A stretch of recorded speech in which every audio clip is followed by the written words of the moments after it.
did you do that to him? I don't want you in another man's arms. You are mine.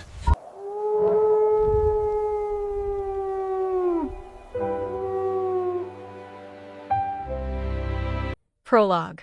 I was sitting across the room, looking at him with pure disgust. I never knew that I could be stuck with a player like him. I would rather be stuck with a sloth than him. He turned around and gave me a wink. I looked away and began to work on my assignment. It all started 2 days before my 17th birthday. My parents decided that instead of having a big birthday party like usual, we would have a dinner party with the Alpha, Beta, Gamma, and Omega families. Surprisingly, there are a lot of us. When we got to the restaurant, I noticed that the Alpha's son wasn't there yet. Typically, he is late to every event. As we were getting into a deep conversation with the Alpha, he decided to walk in. I looked over at him, and suddenly I felt a pull towards him. His scent was the best thing that I have ever smelled. He was now looking at me with a giant smile. I looked away from him and noticed that my family and the Alpha had noticed the tense atmosphere between my mate and me. The Alpha stood up and said, "Our dear Sophie has finally found a mate." After dinner, all the adults stayed at the restaurant, but we went out to enjoy the rest of the evening since it was Friday. As I was getting ready, he walked into my room and said 3 words that I would never have thought a male wolf would say. "I reject you." I smiled at him and agreed. At first, he looked unsure, but then he walked out. I looked into the full-length mirror and decided I was going to make him drop to his knees. Chapter 1. 8 years ago. Happy 9th birthday, Sophie. I smiled at my family and the other pack members. Only 6 more years until I can officially become a wolf just like my parents. My brother Ethan is a year older than I am. He was telling me everything Dad had told him about becoming a wolf. The thought of waiting 6 more years frustrates me. I am not a patient person, as you can see. "Thanks, guys," I said. Everyone in the room walked over to me and hugged me. Well, not everyone in the room. Jayden Landon, my brother's best friend, has always given me weird looks and teased me every single day. Last year, for my birthday, he gave me a dead animal that he found in the woods, and I hope this year it isn't worse. "Open your presents, honey," Mom called from the kitchen. I walked into the living room and sat down on the couch next to my brother and my best friend, Melodra. Ethan handed me my first present, which was from him. I opened it and found a small werewolf necklace inside. I pulled it out of the box and dangled it for everyone to see. "Thanks, Ethan." I hugged my brother. "No problem, little sis." After opening many of the others' presents, I finally came upon Jayden's. I started shaking at first, then grabbed the present from the floor and set it on my lap. "Here goes nothing." I opened the present to see a stuffed whale. I grabbed it and showed it off to everyone. When I turned its face to look at me, water began coming out of its mouth and started to get my pink polka dot dress all wet. "What the heck?" I yelled at Jayden. He just stood up and left like he always does on my birthday. Every year, he does this to me, and no one does anything about it. I want to scream. Melodra stood up and pulled me to the stairs to get cleaned up. "I hate him so much." I grunted. "Sorry about what happened out there." "I wish we could slap him," Melodra said. Melodra is my childhood best friend. I would always get revenge on people who mess with us. But with Jayden, it's different. My parents have told me and Melodra that Jayden's dad is the alpha of the pack and that we must respect their son, who is indeed next in line. At school, Melodra and I would always draw figures of him being chased by a dinosaur. "One day we are going to get revenge on him, even if it kills us," Melodra said. "Promise?" "Promise." We laced our pinkies together and laughed. Sophie and Melodra are best friends forever. 8 years later. "Sophie, it's time for school," Mom yelled from the other side of the door. "I am up, Mom," I screamed. I hate when Mom wakes me up this early. Why does school have to start at 6:40? I got up and took a quick shower. I decided to wear my yellow sundress with my white 3-inch heels. Today I turned 17. It's been 2 years since I became a wolf. When I became one, my parents began talking to me about finding a mate or when my mate finds me. Well, let's say that we saw each other a long time ago. Jayden was my mate the whole time. I didn't find out until my parents and his parents were talking about us being together. But then they decided to wait until I turned 17. To tell me the news, they wanted all the pack members there as well. So today, for my birthday, I decided to have a special dinner at Red Lobster, and I am not looking forward to it. I mean, I don't want to hear that the person who has been giving me terrible gifts is my mate. Sophie, let's go, Ethan yelled. Okay, I am coming. I ran down the stairs and right out the door. When I saw Jayden, I stopped dead in my tracks. He looks gorgeous. Whoa, what? Did I say he's beautiful? This is Jayden we're talking about, the boy who made half my birthdays a nightmare. Well, here comes Ms. Estelle, Jayden said in his English accent.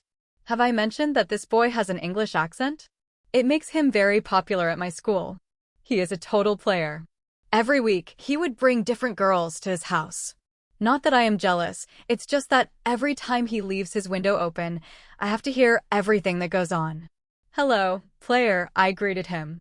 That's no way to talk to your soon-to-be alpha. He smirked. Whatever, I said, and climbed into my brother's car. When Ethan began driving the car, I saw my sister Kyan and her mate Brandy. They were holding up happy birthday signs and were waving at me. I mouthed a thank you to them and waved. I love them both. They would always be there for me, telling me that soon I would find a mate. I guess soon means now. Sophie, what time are we going to Red Lobster? Jayden asked. 8. Don't be late, I said to Jayden. I will be there, he responded. We pulled into the school parking lot and immediately we were surrounded by a crowd. Girls from the volleyball team and mostly guys from the soccer team. These are the people who are pretty much the only ones who surround us in the morning. Happy birthday, Sophie, everyone said. Thanks, guys. I smiled. Hey, Sophie. I turned around to see it's Aaron. Hi, Aaron. What's up? I was just wondering if you would like to come with me off campus for lunch, he asked. Sure, I would love to. Okay, I will see you then, he said, and turned to walk away. Did Aaron Justice just ask you to lunch? Melodra yelped. Yeah, I screeched. Aaron Justice is the captain of the basketball team. He was the most attractive senior ever to walk the halls of Fort Vancouver High School. My brother and Jayden despise him because of the way he takes control of people. But he is a sweet guy on the inside. Sophie, I heard my brother's stern voice. Yeah, you're not going on that lunch date. Why not? I whined. Now I feel like I am acting like a 9-year-old instead of a 17-year-old. Because I don't like that guy. Ethan, I can take care of myself, okay? I am going on that lunch date. End of story. I turned and walked away. I hated it when my brother was too protective of me, but at times, it's kind of nice to have him around. But then there is Jayden. Every time he sees me with another guy, he would always tell the guy to back off and leave me alone. He is even worse than my brother. Are you ready to go? Aaron asked. Yep. I got into his car and he began driving to the place he had planned to take me. When I noticed he'd taken me to IHOP, I jumped out of the car and waited for him to get out. I really wanted pancakes. Geez, I guess some of your friends weren't joking when they said you're a pancake lover. He laughed. Yeah, I am. I blushed. I am in love with pancakes.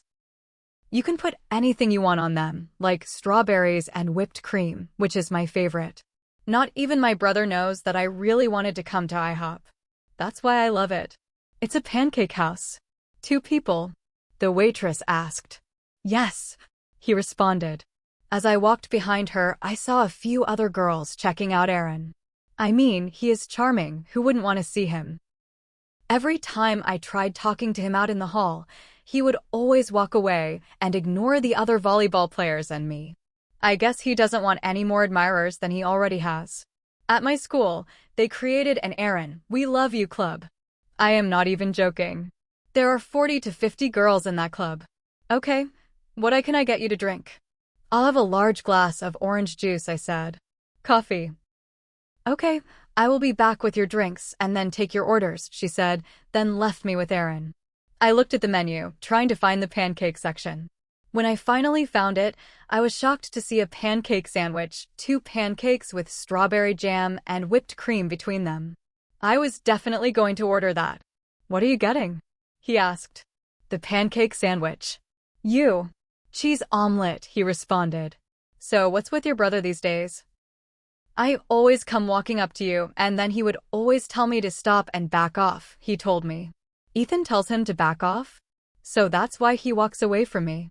Everywhere I go, Ethan and Jayden are always there watching my every move, which is frustrating. I keep telling them that I am not 9 anymore, but they always ignore me. I don't know. Every day he gets stranger by the minute. He is one protective brother.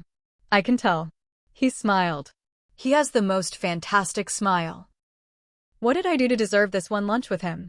Maybe it's because it's my birthday, and I wanted to spend time with someone new. Are you guys ready? Aaron and I nodded. "Oh my goodness, thanks for taking me there." "No problem. Consider it a birthday present." He smiled. "Well, thanks." We pulled up to the school and saw my brother and his friends out front. Jayden didn't look happy at all. When he saw me getting out of the car with Aaron, he pointed at me, and everybody turned to look. Boy, was this awkward. Suddenly, they all came walking towards us. "I think you should just get back in the car and drive off," I suggested. "Yeah, I think that's a good idea." "And Sophie?" he said. "Yeah, happy birthday." He got into his car and drove away. "Sophie, what did I tell you?" Ethan yelled. "Happy birthday?" I said innocently. "No, I said don't go anywhere with him, and look what you do. You went out with him." "Seriously?" "I don't need your permission to just go out with him, and besides, him taking me to IHOP isn't a crime." "IHOP? You went to IHOP with him?" Jayden yelled. "Yes, now would you guys move?" "I have to attend lessons now," I said. I walked away from them, not wanting to hear another word coming out of their mouths. I hated when they judged the guys I hung out with. They would always tease them or tell them to back off, even though all I ever do is talk to them. OMG, tell me about the date. Melodra squealed. "Well, he took me to IHOP, and we talked about the things we both like, and he even gave me a gift card to IHOP. Since you know I love pancakes." I said. That is such a sweet gift." "Well, now he owes me big time." I gave her a questioning look. "Oh, he asked me what you liked last night, and I told him that you absolutely love pancakes," she answered. "Thanks. Well, let's get going. We don't want to be late for bio." "So, what are you doing today since it's your birthday?" Melodra asked. "Well, today my parents and the rest of the pack are going to Red Lobster." "Wanna come?" "Definitely." "What time?" she asked. 8. "Okay, see you later. My ride's here." She waved off and got into her car. Yes, Melodra is a wolf too. That's how my parents and I met. They are members of the pack. Melodra and I would always attend meetings and outings. It was always tradition to participate in every event in our pack. "Sophie, let's go," Ethan said. I turned around to see Ethan letting go of another girl, and Jayden just continued to flirt with someone else. I walked towards them. "Okay, seriously, get a room," I snorted. "We will. When we get home." Jayden smirked. I got into the front seat with my brother, and Jayden sat in the back. It was a very awkward car ride. When we pulled up on the driveway, I got out of the car, running up the steps to the door, and finally got in. "Hey Sophie, what's up?" Kyan asked. "Nothing much. Just chilling before the dinner tonight. I can't wait to hear about the news your parents and the Alpha will be announcing." "I heard it's something good," Brandy said. "What is it?" "We don't know," they both said. Ugh. Well, I am tired from all the things that happened today. First all the happy birthdays, and then the birthday lunch at IHOP, and IHOP? They cut me off. Yep. I also got a gift card, I said. Lucky. "Honey, can we go tomorrow?" Kyan turned to Brandy. "Sure, babe." "You pay," he says. "Pardon?" She glared at him. "Nothing." That's what I thought. God, I love these two. I am thrilled that Kyan has found Brandy. They make a great couple. One thing that I love to do is make them blush. "So when are you guys giving me nieces and nephews?" I asked. Brandy nearly choked on his drink, and Kyan began blushing like crazy. Well, Brandy started. but then he got up and ran. Moments later, Kyan left while muttering under her breath. Haha. I was laughing like crazy. I love my family. Every time I had a chance to tease them, I would take it. But the only people who can make me flustered are my brother and Jayden, mainly because they know more about me than meets the eye. I got out of the shower and began blow-drying my hair. It was almost time for me to leave for dinner. I styled my hair once I finished drying it. I went to my closet and pulled out my black dress and my black heels. Tonight was the night they would tell me about who my mate was. Everyone was excited, but I wasn't. Because I suspected my mate was Jayden. And I am not ready to be with him. What happens if things get awkward after this? Great, I am overreacting. That's a first. Sophie, are you ready? Melodra asked. Yep. Melodra and I walked out of my room and headed out towards the front yard. When I got to the driveway, I saw a shiny new car with a note. Sophie, we got you this as your birthday present. Go ahead and drive it to dinner. But be careful. Love, Mom and Dad. *OH my gosh. I screamed. New car. Let's go, we are already late to the dinner. We got in the car, backed up, and finally drove away from the house for Red Lobster. The drive wasn't long. It just took us 10 minutes. We were listening to music and got out of the car. I admit I was really nervous about this. I wish I had never agreed to this. When we got in, we were escorted to the table and sat down. Okay, now that the birthday girl has arrived, we have an announcement to make, Landon said. We have found recently that we have 4 people here who have mates. First 2 are Ethan Estelle and Melodra McLean. Second are Jayden Landon and Sophie Estelle. What? The 4 of us screamed. That's when everything became chaotic. It felt incredibly hot in the room. I got up from the table and walked away into the bathroom. Great. Just great. Everyone in the room was completely in shock and arguing. I finally cooled down and headed back to the table. I felt someone pulling on my arm. I turned to see Jayden. What? I hissed. I don't want to be your mate, he whispered. He was rejecting me. I pulled my arm out of his grip and walked away. Chapter 2. I walked back to the table to see that everything had gotten back to normal. The food was already on the table, and people were talking about the various relationships within the pack. I wish I didn't have to be here now. Sophie, is everything okay? Mom asked. I was about to answer when Jayden suddenly walked in with another girl from our pack. Her name is Serenity Vaskla. She was popular in our school and known for being very forward with guys. She never liked me. She would always bother me in the halls and try to embarrass me whenever she had the chance. Happy birthday, Sophie, she said dismissively. It's Sophie, and thanks, I corrected. Oh, whatever. You know what I mean, she said. She was incredibly frustrating. Since the alpha and my parents were here, I had to keep my composure. Suddenly, I felt someone holding my hand under the table. I turned to look at Alex. I smiled at him and mouthed a thank you. Alex and I had a history. Every time I get angry, he can sense it and tries to calm me down. Sometimes I think he would have been a better match for me. But since Landon says it's his son, I guess I am stuck. But he is rejecting me, so I suppose I will have to deal with the separation if that's what he wants. Okay, let's have a toast for the birthday girl, my dad said, raising his glass. To Sophie. To Sophie, everyone said. I drank my glass of Sprite, but I didn't feel good. I felt a sharp, aching pain across my body. I looked over at Jason, and he just nodded and gave me a supportive smile. After talking and eating for a while, Melodra mentioned that there was a party happening at Carlos's house. Okay, let's go, I agreed. We got up from the table and excused ourselves. I didn't want to stay there and watch Jayden flirt with someone else. Being rejected by your own mate makes you feel broken. Sophie. I ignored the person calling after me and got in the car with Melodra. She looked shocked and sad. Something tells me she didn't like the news of her own match either. Mels? I can't believe your brother is my mate, she whispered. I know. Well, let's go before I change my mind. I nodded in agreement and turned the car into reverse before hitting the gas. My body was starting to fill with frustration. I hated this feeling. Sophie, slow down. You're driving 75. Melodra freaked. We're here anyway. Let's go and enjoy the rest of the night, I said. Come on, let's do this dance, please? Melodra asked. I don't know how, I whined. Come on. Let's go. She grabbed my arm and led me to the dance floor. The music was loud, filling my ears. Melodra began dancing, and I followed the moves. It was actually pretty easy. Then everyone began to dance randomly. I didn't realize someone had their hands on my waist until I started swaying. I turned around to see Aaron smiling at me.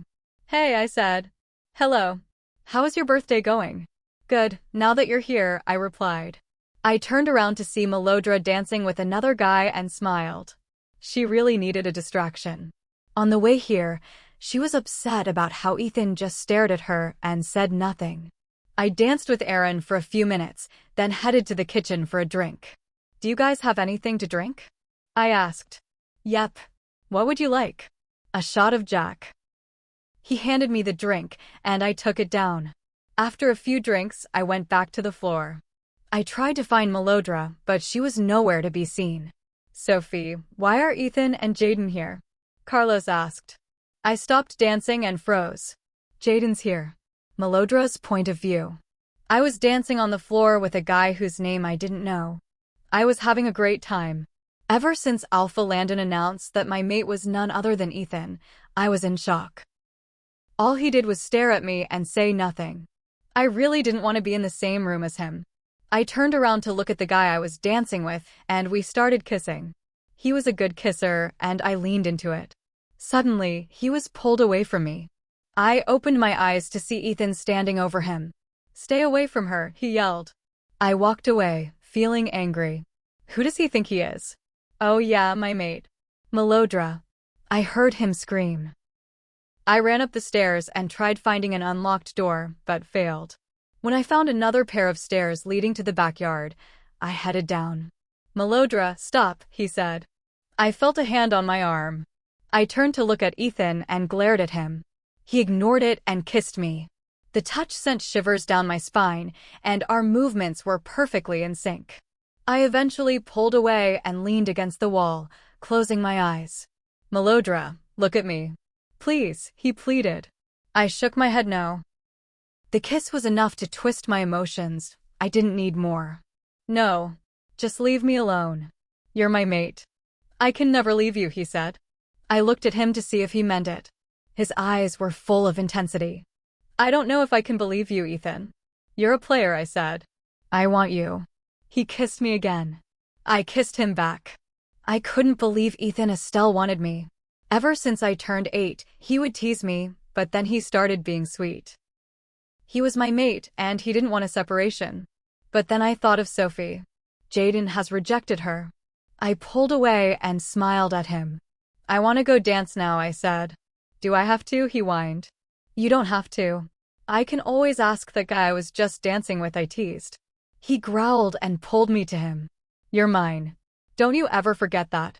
And you are mine. Come on, let's go dance. Sophie's point of view. What do you mean, Jayden's here? I yelled at Carlos. Calm down. He's here at the party. Why does this have to happen? I thought he didn't come to parties like this. Where is he? I asked. I don't know, he's probably with someone else.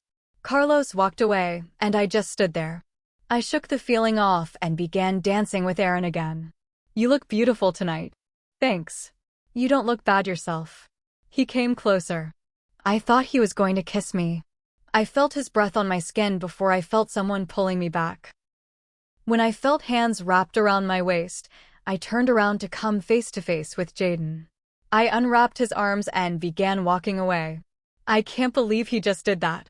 He rejected me, and the point of rejection is to avoid that kind of physical contact. I ran straight to my car and drove off. I didn't care where I was going as long as I was away from him. I pulled into my house and ran up to my room. I jumped out the window and ran full speed into the woods. I didn't want to see anyone. I shifted into my wolf and ran as far as I could. When I finally reached the border, I stopped and sat down.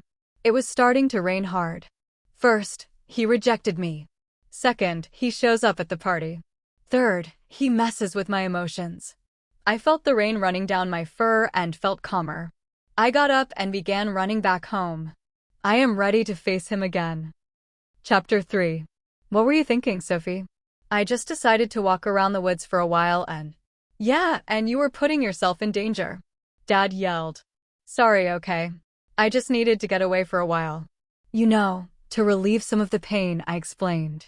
Ever since I got home, my parents have been lecturing me for being out in the woods at night. Even other pack members were there. I came home a while ago, and my father immediately started reprimanding me. When I was running back home, I had accidentally crossed into the territory of the Lakehorse pack. They're our rivals, and we have never found common ground. Ethan, is Jayden here yet? Dad asked. Yes, he is in the study, he replied. Okay, bring her in, Dad ordered. Suddenly, 4 guys walked toward me.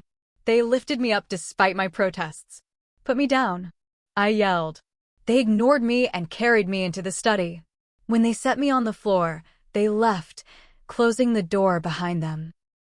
I turned around to see Jayden standing there with his arms crossed over his chest. He looked furious. What the hell were you thinking? Running out in the woods at 1 a.m, he yelled. I wanted to get away from you. 1 minute I was dancing with someone else, and the next thing I knew, you were pulling him away and acting possessive. So I decided to take a run just to get away from you. I yelled back. Why were you even in his arms? He asked.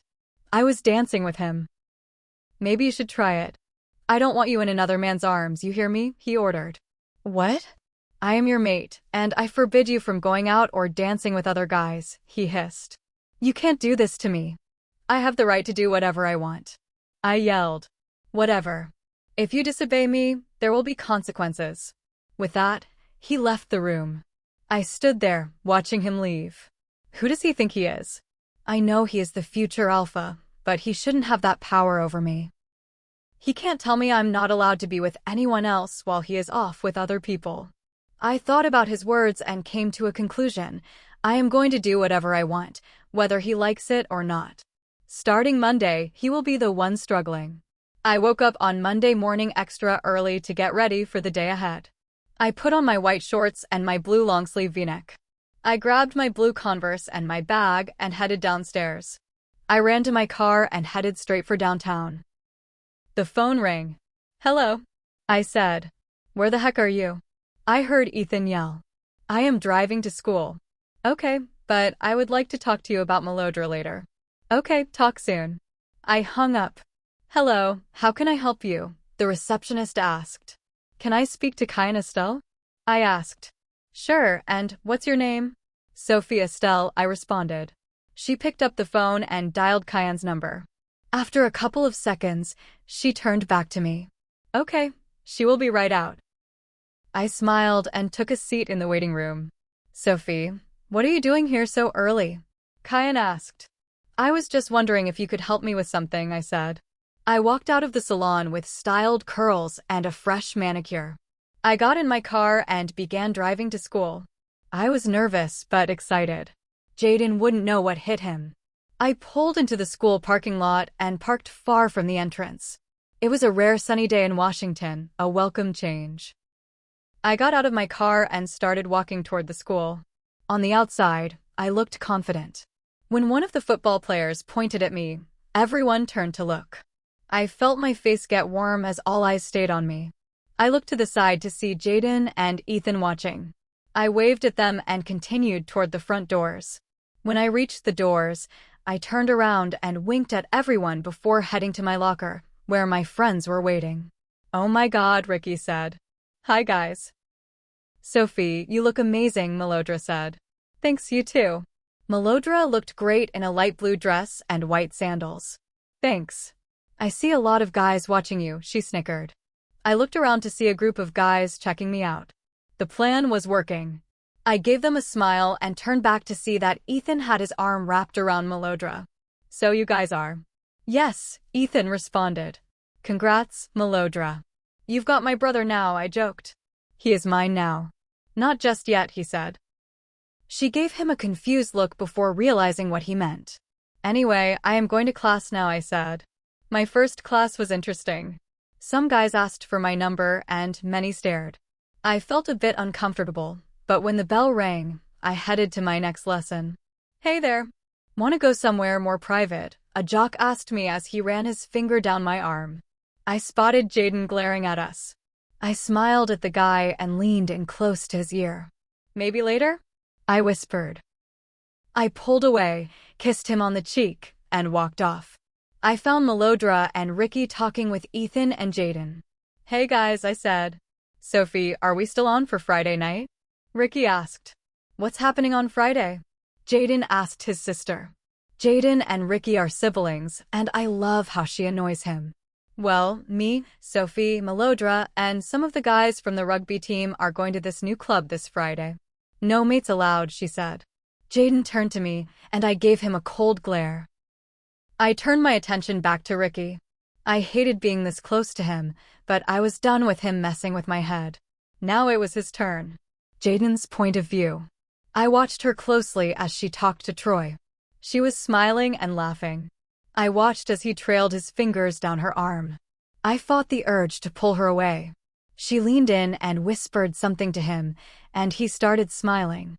I walked away toward my sister. What do you want? She hissed. Can't I just talk to my sister? I faked being hurt. No. Hey guys, Sophie greeted everyone. Sophie, are we still on for Friday night? Ricky asked. What's happening on Friday? I asked. We're going to a club. No mates allowed, Ricky said. I looked at Sophie. She was glaring at me. Yeah, I am up for it, she said. I turned around, grabbed a girl who was nearby, and started flirting with her right in front of Sophie. I felt Sophie's eyes on me. I leaned into the girl's ear. You can go now, I said. She nodded and walked away. I turned back around and saw that Sophie had already left. Sophie's point of view. I walked away, not wanting to watch him. Aaron grabbed my hand and pulled me toward him. Hey, Sophie. Hey. He pulled me closer and kissed me. Almost everyone in the hall started cheering. We pulled away and looked at the crowd. My eyes locked onto Jayden's. He looked furious. Now I've got him right where I want him. Chapter 4. Babe, should I wear skinny jeans or shorts? Melodra asked Ethan. Skinny jeans. There is no way in hell I am letting my mate wear shorts, Ethan said firmly. The whole table began looking at him. Everyone at school knew about Ethan and Melodra being together, though they didn't know about the werewolf side of things. I was sitting at the table with the soccer players. Since Melodra was with Ethan, I felt a bit out of place, especially with Jayden glaring at me from across the room. I have to go get something out of my locker, I excused myself. I walked out of the canteen and headed straight for my locker. I really did need my notebook, but mostly I just wanted to get away from Jayden. Ever since I kissed Aaron, Jayden has done nothing but glare. I grabbed my things and closed the door, but before I could walk back, a hand grabbed my arm and pulled me into an empty closet.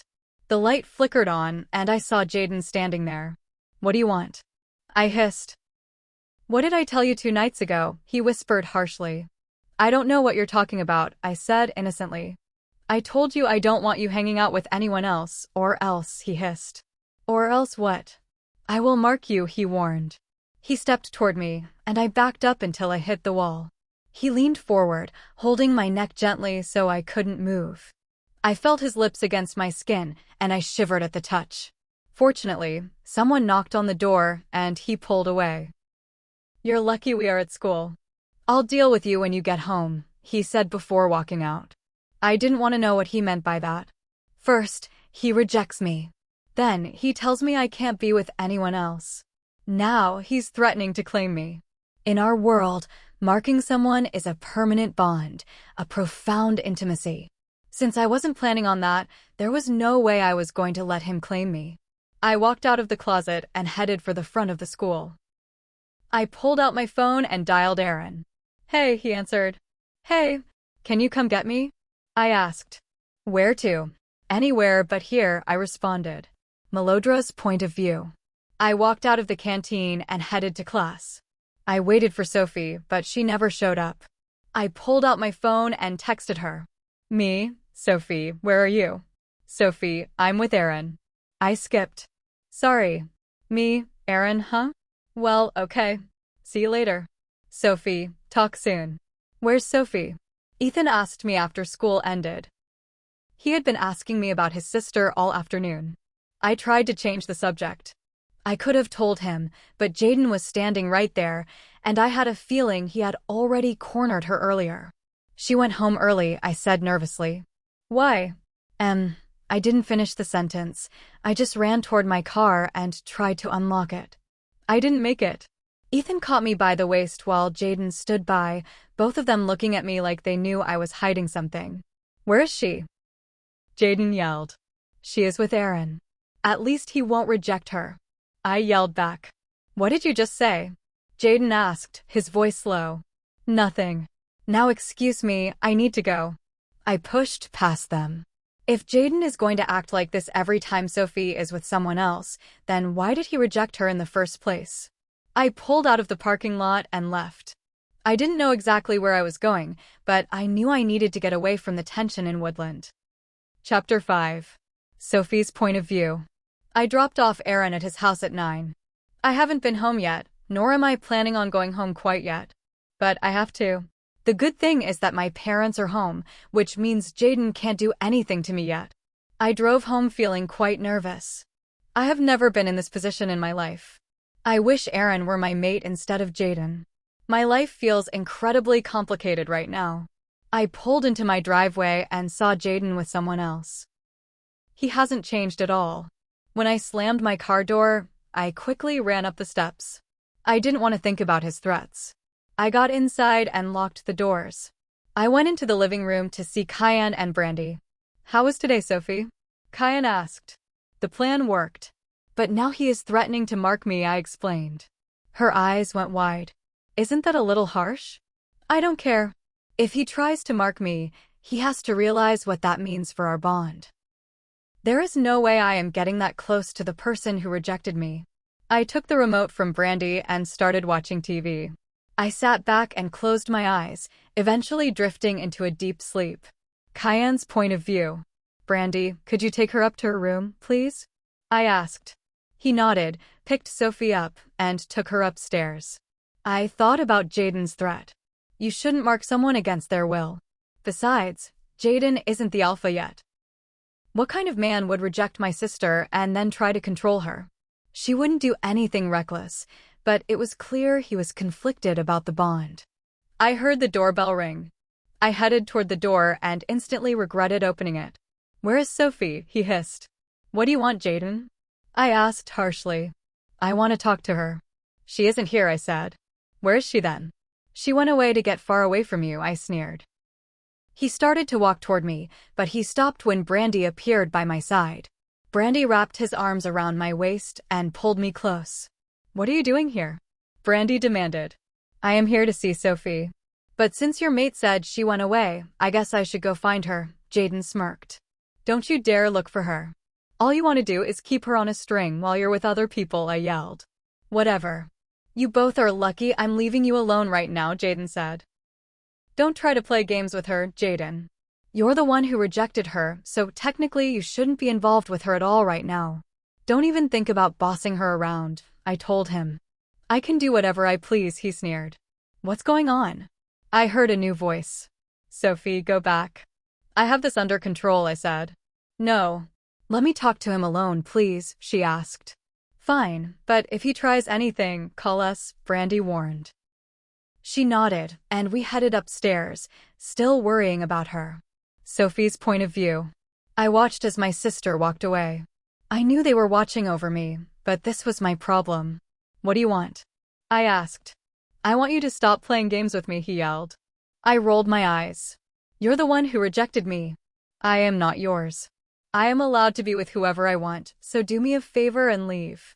Then don't be with other guys. Then I would leave you alone, he suggested. You're so funny, I said sarcastically. No. I have the right to see other people, just like you do. He was about to say something when we saw our parents coming up the driveway. You're lucky someone is here. This isn't over yet, he warned before walking back to his house. Honey, is everything all right? Mom asked. Yeah, everything is fine, I said and walked into the house. I checked my phone to see 3 new messages and 7 missed calls from Malodra. I dialed her number. Hello? She answered. Hi, Mels. What's up? I'm at the hospital with a friend, she said. Is something wrong? Why did you call? Well, tomorrow at 4, come to the hospital and I will tell you everything, okay? I have to go, bye. I put my phone on the charger and got ready for bed. I hated the idea of going to the hospital. Even the pack says it's a difficult place to be. I feel like I am losing my mind. I am doing so much to get back at Jayden, and it seems to be working, but at what cost? I tried calling Aaron 5 times, but I guess he doesn't want to talk to me anymore. Maybe I am doing too much. Chapter 6. Have you guys seen or heard from Aaron? I asked the guys from the rugby team. No, we haven't seen him for 2 days, and we really need him for the game tomorrow, one of them told me. Ugh, well, I guess I will look everywhere again, I said. It had been 2 days since I last saw Aaron. I had asked everyone, including his parents. I was starting to worry. No one in our town seemed to know where he was. Sophie. I heard someone whispering my name.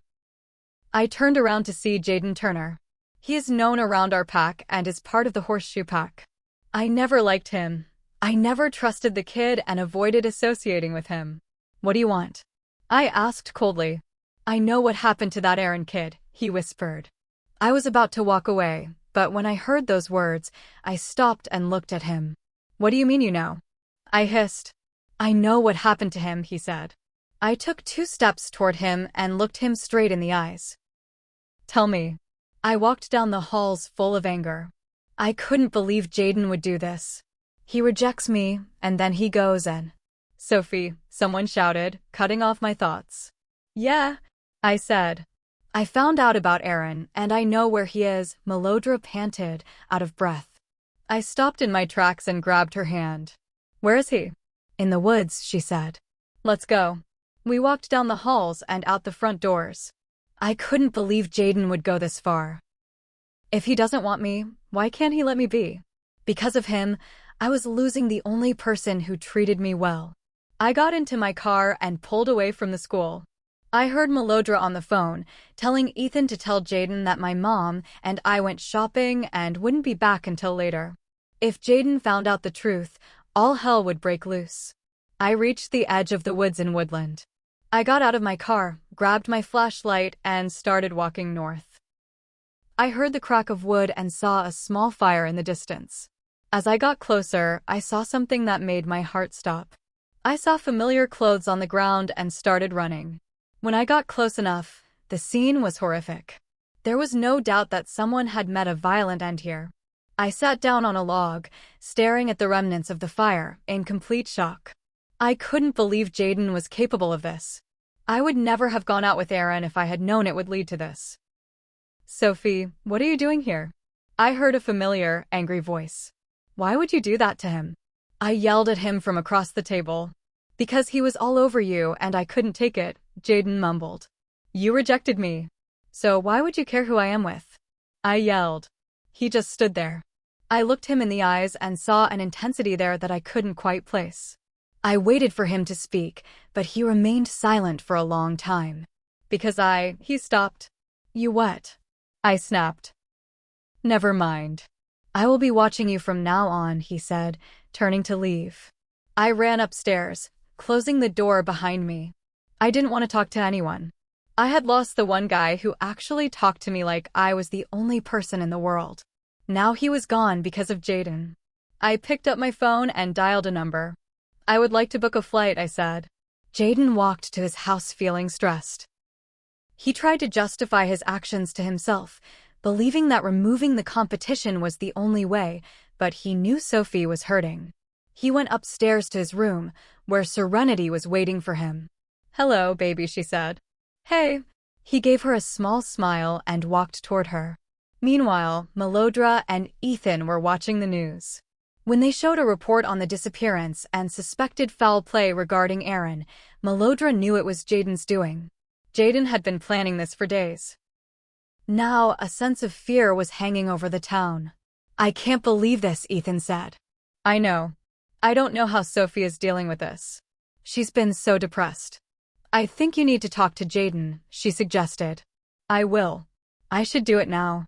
He stood up and looked at Melodra. Don't leave yet. Please, Melodra pleaded. He sat back down and pulled her close. They shared a quiet moment together, finding comfort in each other amidst the chaos. Are you sure? He asked her gently. She nodded and leaned in. Chapter 7. Sophie POV. Flight 143 to Florida is about to board.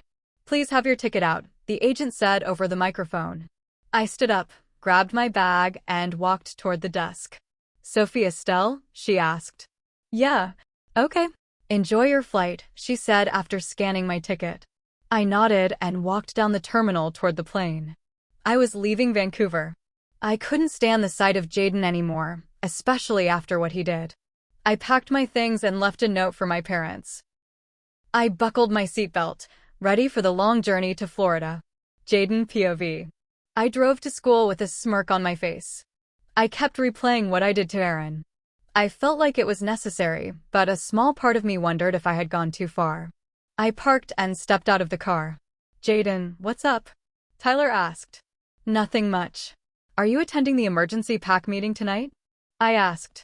Yeah, I have to. I heard someone in our pack ran away, he said. Someone left. Yeah. I don't know who, but we'll find out. Okay, everyone take your seats, my father ordered during the meeting.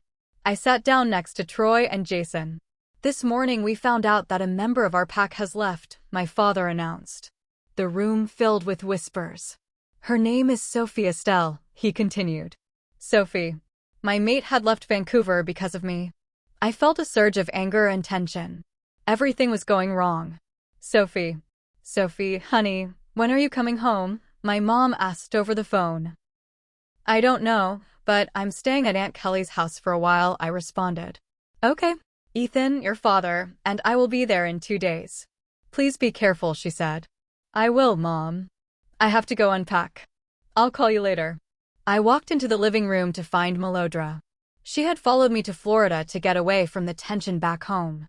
She had left a note for Ethan, who had been calling and texting me, looking for her, sounding both worried and angry. So, what's the plan for today? Melodra asked. It was 10:45 a.m. on a Monday. Let's go for a walk on the beach for some fresh air, I suggested. I could use a jog, she agreed. I changed into black shorts and a white sleeveless shirt, put on my shoes, and grabbed my wallet. Melodra changed, too, and we headed out. The warm Florida breeze was a welcome change. As we were jogging down the beach, I noticed a strange, indescribable scent in the air. Suddenly, I collided with someone. Oh, I am sorry, a man's voice said. Hands caught me around the waist to steady me. I looked up to see a handsome guy with sandy brown hair and bright green eyes. He smirked at me. You have to be careful, darling, he said. He had an Australian accent. I looked down, feeling a bit shy. Yeah, thanks, I said, turning to continue my jog. He reached out and stopped me. Do you and your friend want to get ice cream with us? He asked. You don't even know my name, I pointed out. What is your name then? I'm Sophie. What's yours? Xavier. Come on, the parlor will be closing soon. He took my hand and led me toward a group of guys. I gestured for Melodra to follow.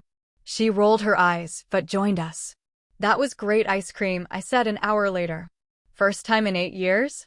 Xavier asked, surprised by our earlier conversation. Yep. We spent the hour getting to know each other. Melodra stayed back at the parlor, talking to some other girls, while Xavier and I walked along the shore. I didn't mention Jayden. I wanted a fresh start. I like you, Sophie. You're unique, Xavier said. Thanks. We walked in silence until we reached my aunt's house. I live 2 houses down, he explained, noticing my look of surprise. Oh. We stood there for a moment. Well, I should head inside, I said. See you tomorrow? Yes. I leaned in to give him a quick kiss on the cheek, but he pulled me closer and kissed me properly. It was unexpected and intense. When he pulled away, he smiled and waved goodbye. This trip was definitely looking up. Jayden POV. Dad, where is Sophie? I demanded in my father's office. He gestured for me to sit. Son, Sophie's letter said she didn't want anyone to know where she went. I'm sorry. She is my mate. I have the right to know. I snapped. She doesn't want to be found right now. She might be gone for months, he informed me. Months? It's her choice, Jayden. Respect it. I left the office, furious. I ran into the woods to vent my rage. I knew this was my fault. If I hadn't rejected her, she would still be here. I was determined to find her no matter what. Chapter 8. Sophie POV. It has been 4 days since I met Xavier and his friends. My parents and Ethan arrived 2 days ago. When I saw Melodra jump into Ethan's arms the moment he arrived at my aunt's, I wished the person I was destined for would love me the same way. When Melodra moved her hair aside, I noticed a mark on her neck. Melodra? I said. Yeah. Did you guys? I pointed at her neck. She began blushing while Ethan smirked at me. Later, alone with Melodra, I asked how it felt to be marked. I really wished Jayden hadn't rejected me. If he hadn't, I could have been in his arms, bearing his mark. I was walking down the hall toward the kitchen when I stopped, hearing a phone on speaker. Jayden, just drop it, okay? She's fine, and she doesn't want to talk to you right now. When she's ready, she will tell you, but for now, just leave it, my brother yelled into the phone. Let me just talk to her, for goodness sake. I heard Jayden yell back. No. Look, dude, just let her cool down for a week, and then you can talk to her. Does that sound good? Ethan asked him. There was a minute of silence before Jayden responded. Fine, but after that week, I will talk to her no matter what. Okay, do whatever you want, Ethan said. Listen, make sure she isn't with anyone else. I don't want to see my mate with anyone else, Jayden said, and then he hung up. I couldn't believe his selfishness. He wants me to be alone while he does whatever he wants. Sophie, why are you on the floor? Ethan asked, catching me eavesdropping. I dropped a penny, I lied, quickly getting up and heading to my room. I stayed there for the rest of the day. I didn't want to talk to anyone. I thought back to just 2 weeks ago, when Jayden rejected me on my birthday because he still wanted to be a player. I hated that I couldn't stop thinking about him, even when I was miles away. I eventually walked downstairs and found Melodra and Ethan together in the living room. Can you two take this upstairs? I asked. They broke apart and Melodra got up from Ethan's lap. Okay, let's go upstairs then, Ethan said, grabbing her hand. Nope. I'm fine here. Actually, Sophie and I are supposed to go for a jog today, Melodra said. Ethan let go of her hand and walked out to the backyard, letting the door slam behind him. What's with him? I asked. Melodra sighed and pulled her hair into a ponytail. Ever since I found out you left, he was about to go after you.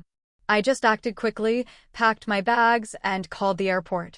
I told Ethan that Ricky was in trouble so he would go find Jayden. Once he left, I drove to the airport. I guess he's still mad at me for not telling him you were leaving. Oh. Well, let's go for a run and relieve some stress, I suggested. That was so much fun. I told Xavier later that night. He gave me a charming smile and led me into a small Italian restaurant. I was awestruck. There were tiny lights everywhere and candles on the table. Already waiting for us were 2 plates of chicken pasta. Wow, was all I could say. He put his arms around my waist and pulled me to him. It felt amazing, but something deep inside told me I didn't belong in his arms. I ignored the feeling and looked him in the eye. This is perfect, I told him. I'm glad.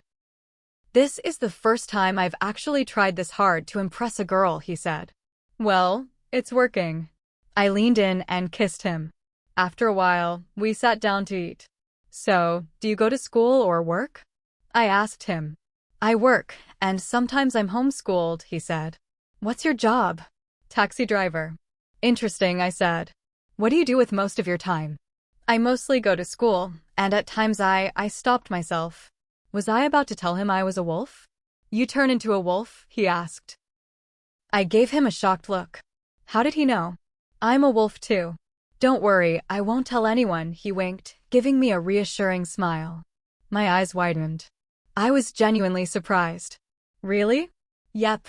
For the rest of the date, we talked about our lives as wolves. When he asked if I had a mate, I told him I didn't. Later that night, we walked to the pier and talked about music and movies. This was the best date I've ever been on. I said. He had taken me to a carnival, then to that excellent restaurant, and now to a walk on the pier. It was perfect. He grabbed my hand and pulled me closer. It was, Miss Estelle. He leaned in and kissed me, and I felt sparks through my whole body.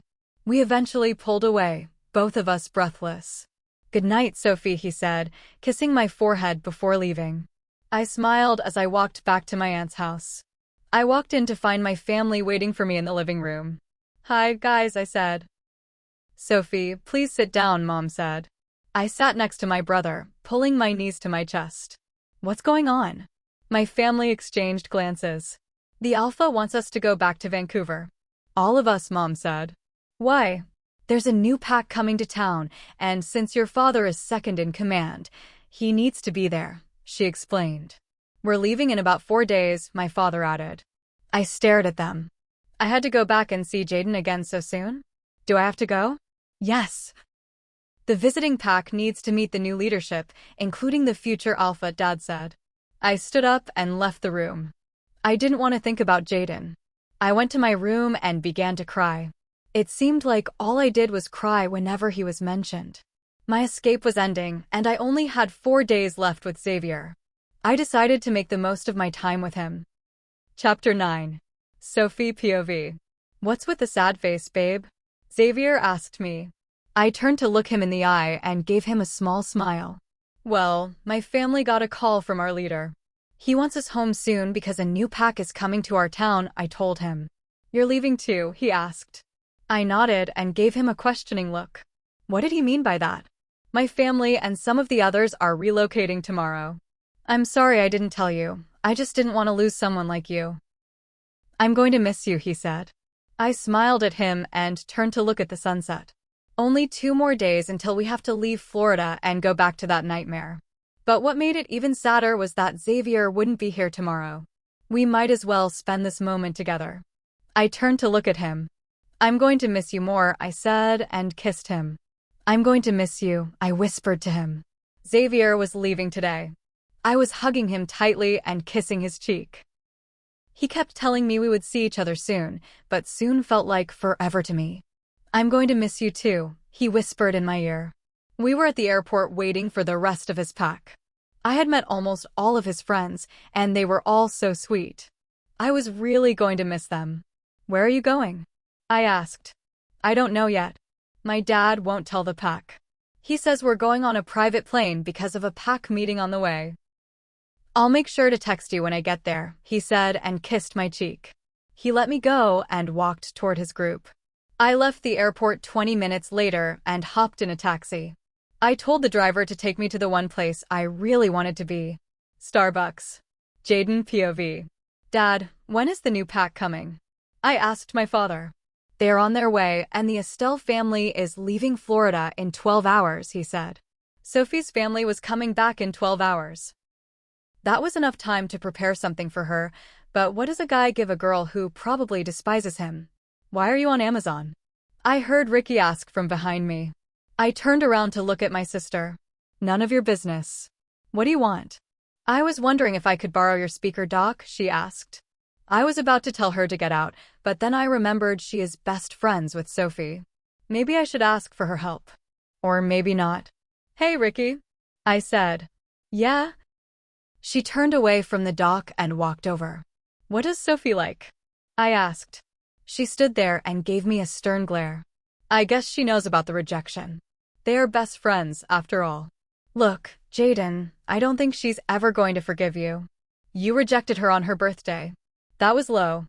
"I'm sorry, but you acted like a real jerk," she shouted. "At least I found my mate, unlike you," I snapped. "You know what? Go screw yourself." She walked out and slammed the door. I'm in trouble. Ricky POV. I walked out of his room and into my office. I couldn't believe he said that to me. I know I don't have a mate yet, but he shouldn't talk to his own sister like that. Sometimes I love my brother, but he can be such a jerk. I was about to tell him about Sophie meeting another guy, but I didn't want him to get too angry. I knew about it because I have the power to glimpse the past, present, and future. The guy I saw in my vision made me feel something. Like I was destined to be with him instead of Sophie.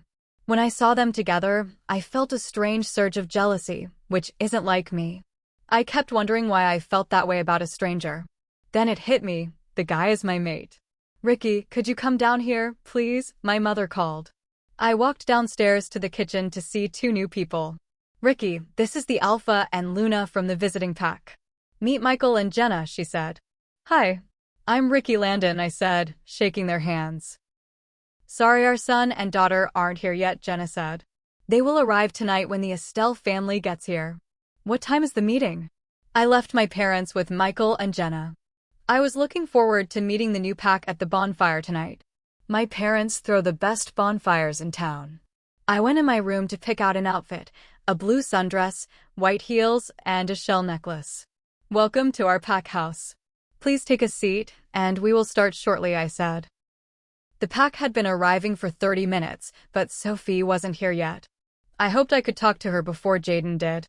I had a feeling he was going to yell at her. I think he saw Sophie with that guy too. "Where is the alpha of this pack?" someone asked from behind me. I turned around to see a handsome man standing next to a girl who looked just like him. I looked into his eyes, and all I saw was intensity. My wolf was screaming, "Mate," the entire time. "I don't know, I saw him this morning," I told him. "So you're the alpha's daughter?" he asked. "Yep." He looked around the pack house and then tapped his sister's shoulder, pointing at Michael. He turned back to me. "My name is Xavier," he introduced himself. "I'm Ricky," I said. I shook his hand and looked him in the eyes. "Mate," he whispered. Chapter 10. We're just arriving in Vancouver after that long and painful plane ride. Most of the time, Melodra and Ethan would find time to flirt. I was in the middle and they couldn't wait to get off the plane. I grabbed my bags and followed my family towards Mr. Landon. "Welcome back," he said.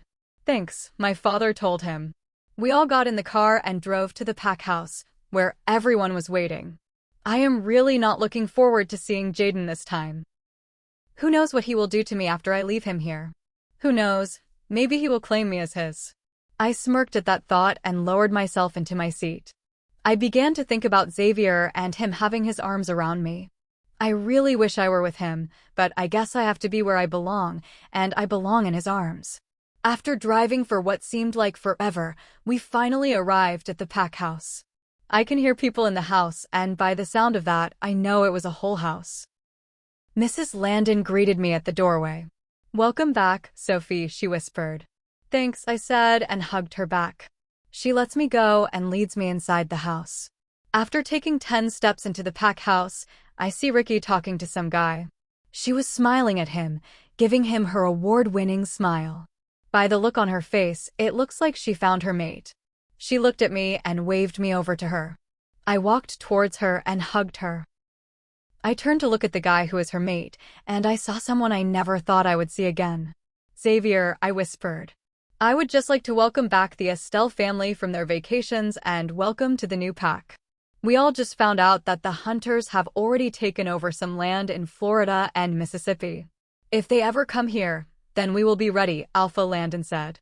I was still shocked from when I saw Xavier's hand in Ricky's hand. I was happy that Ricky had found a mate, but then it left me feeling all alone and sad again.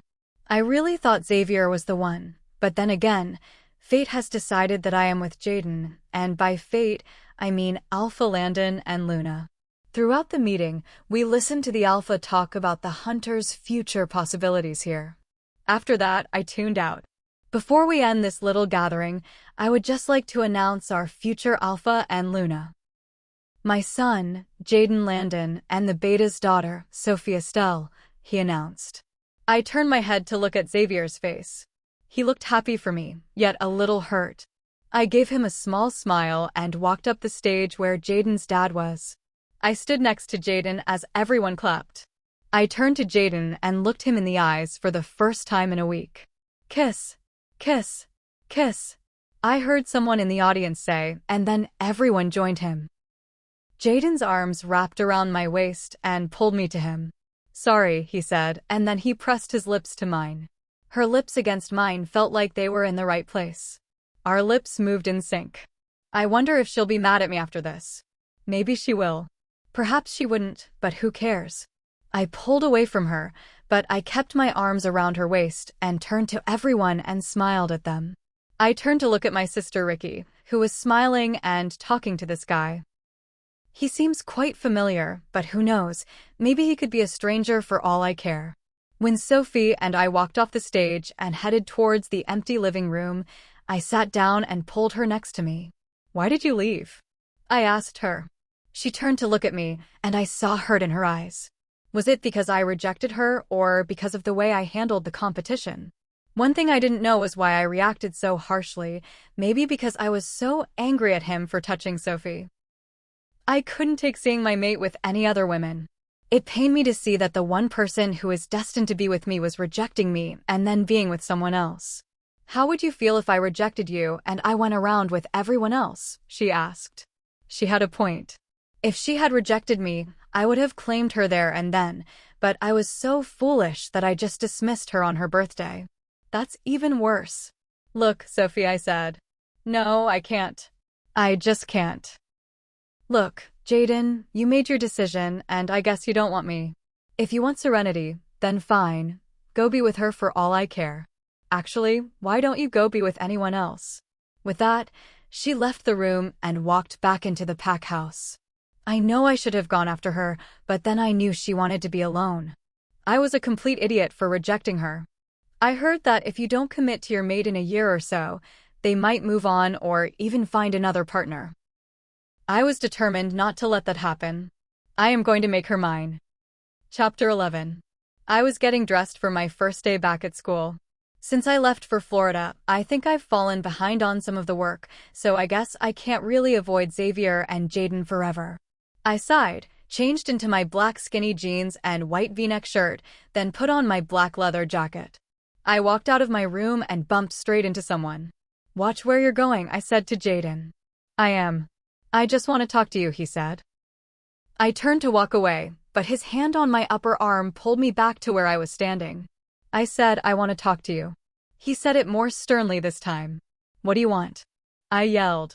"I just want to ask you if you want to go out on a date with me," he asked. "What?" I yelled. He rolled his eyes and pushed me against the wall, leaning closer towards me. At first, I was scared of what he was going to do to me, but then I remembered that I shouldn't show fear towards him. "I asked you out. Do you accept it?" he asked again. "Pass," I said. He leaned in closer towards me and was only a few inches from my lips. I just continued to stare at him until he could speak again, but all he did was continue to stare at me. I turned my head to the side and looked at the stairs. If I could push him away really fast and make my escape, then I would be good. "I know what you're planning, and it won't work," he smirked. He came closer towards me, and I closed my eyes tighter and kept facing the stairs. I felt him lean toward my ear, and I began to shiver. All I really wanted was to pull him to me and kiss him. "No, don't think that." "He denied you," I thought to myself. "Is it still a pass?" he asked. I nodded yes, and opened my eyes to see that he wasn't there anymore. I sighed in relief, picked up my bag from the door, and headed downstairs towards the kitchen. I walked in, and I saw Melodra, Ethan, and Jayden. "Where's Ricky this morning?" I asked. "She and Xavier are carpooling today," I heard Melodra say behind me. When I heard Xavier's name, tears welled in my eyes, but I pushed them back and poured myself a glass of orange juice. "How do you know Xavier, Sophie?" Jayden said as he walked into the kitchen. "I just met the guy, okay?" I snapped. "Don't lie to me, I know," he said, but then Ethan cut him off by telling us that we are going to be late to school. I ran towards my car, but then someone stopped me. I was pulled back into the house. "We still have a lot to talk about, so don't you think I will forget?" he whispered into my ear. I turned around and let my frustration show. I ran out of the house as fast as I could and headed towards my car. I wasn't planning on talking to him for the rest of the day. I don't know what he will do to me, but I know it isn't good. I wish he would accept the fact that we are mates and commit to me. But he wants it the hard way. "Okay, tell me what the hell was that all about back at the house?" Melodra said to me once I got to the front of the school. "He asked me out," I managed to say to her. "Whoa, the guy who denied you asked you out." "What?" she exclaimed. Everybody in the hall stopped talking and looked at me and Melodra like we were crazy. I gave everybody a quick smile and turned to Melodra, grabbing her by the arm. I led her to the canteen and headed towards the iced tea machine. He did. But I said pass and he got closer towards me, which is weird because that never happened to me. And well, he sounded kind of mad when he asked me how I knew Xavier. I told her. I pulled out my wallet and bought myself a vanilla iced tea in a bottle and walked out of the canteen. I wish I hadn't told her about my encounter with Jayden, but then again, who would I tell about the rejection? Well, there is Ricky, but I don't know if she's talking to me after she found out about what happened in Florida with Xavier and me. I didn't want to make things awkward. So he asked you out? Melodra asked during our first lesson. Yes, but then I said pass. He kept getting closer and kept asking me if I still wanted to, but I still refused. I guess he can't handle rejection, I said. She nodded and looked up at the board to see what we were doing in class today. I shook off the conversation and focused on the board. When I got out of the third period with Jordan, people were staring at me like I was crazy or something. I shook it off and continued talking to Jordan. Jordan and I have been friends for almost 6 years, and we have always hung out regularly. When I found out Jordan was gay, I accepted him right away. I didn't care. As long as I still have him in my life, it's all good. Is it true? Serenity came up and asked me. She looked really pissed.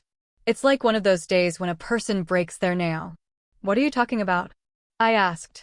You and Jayden were together, she yelled.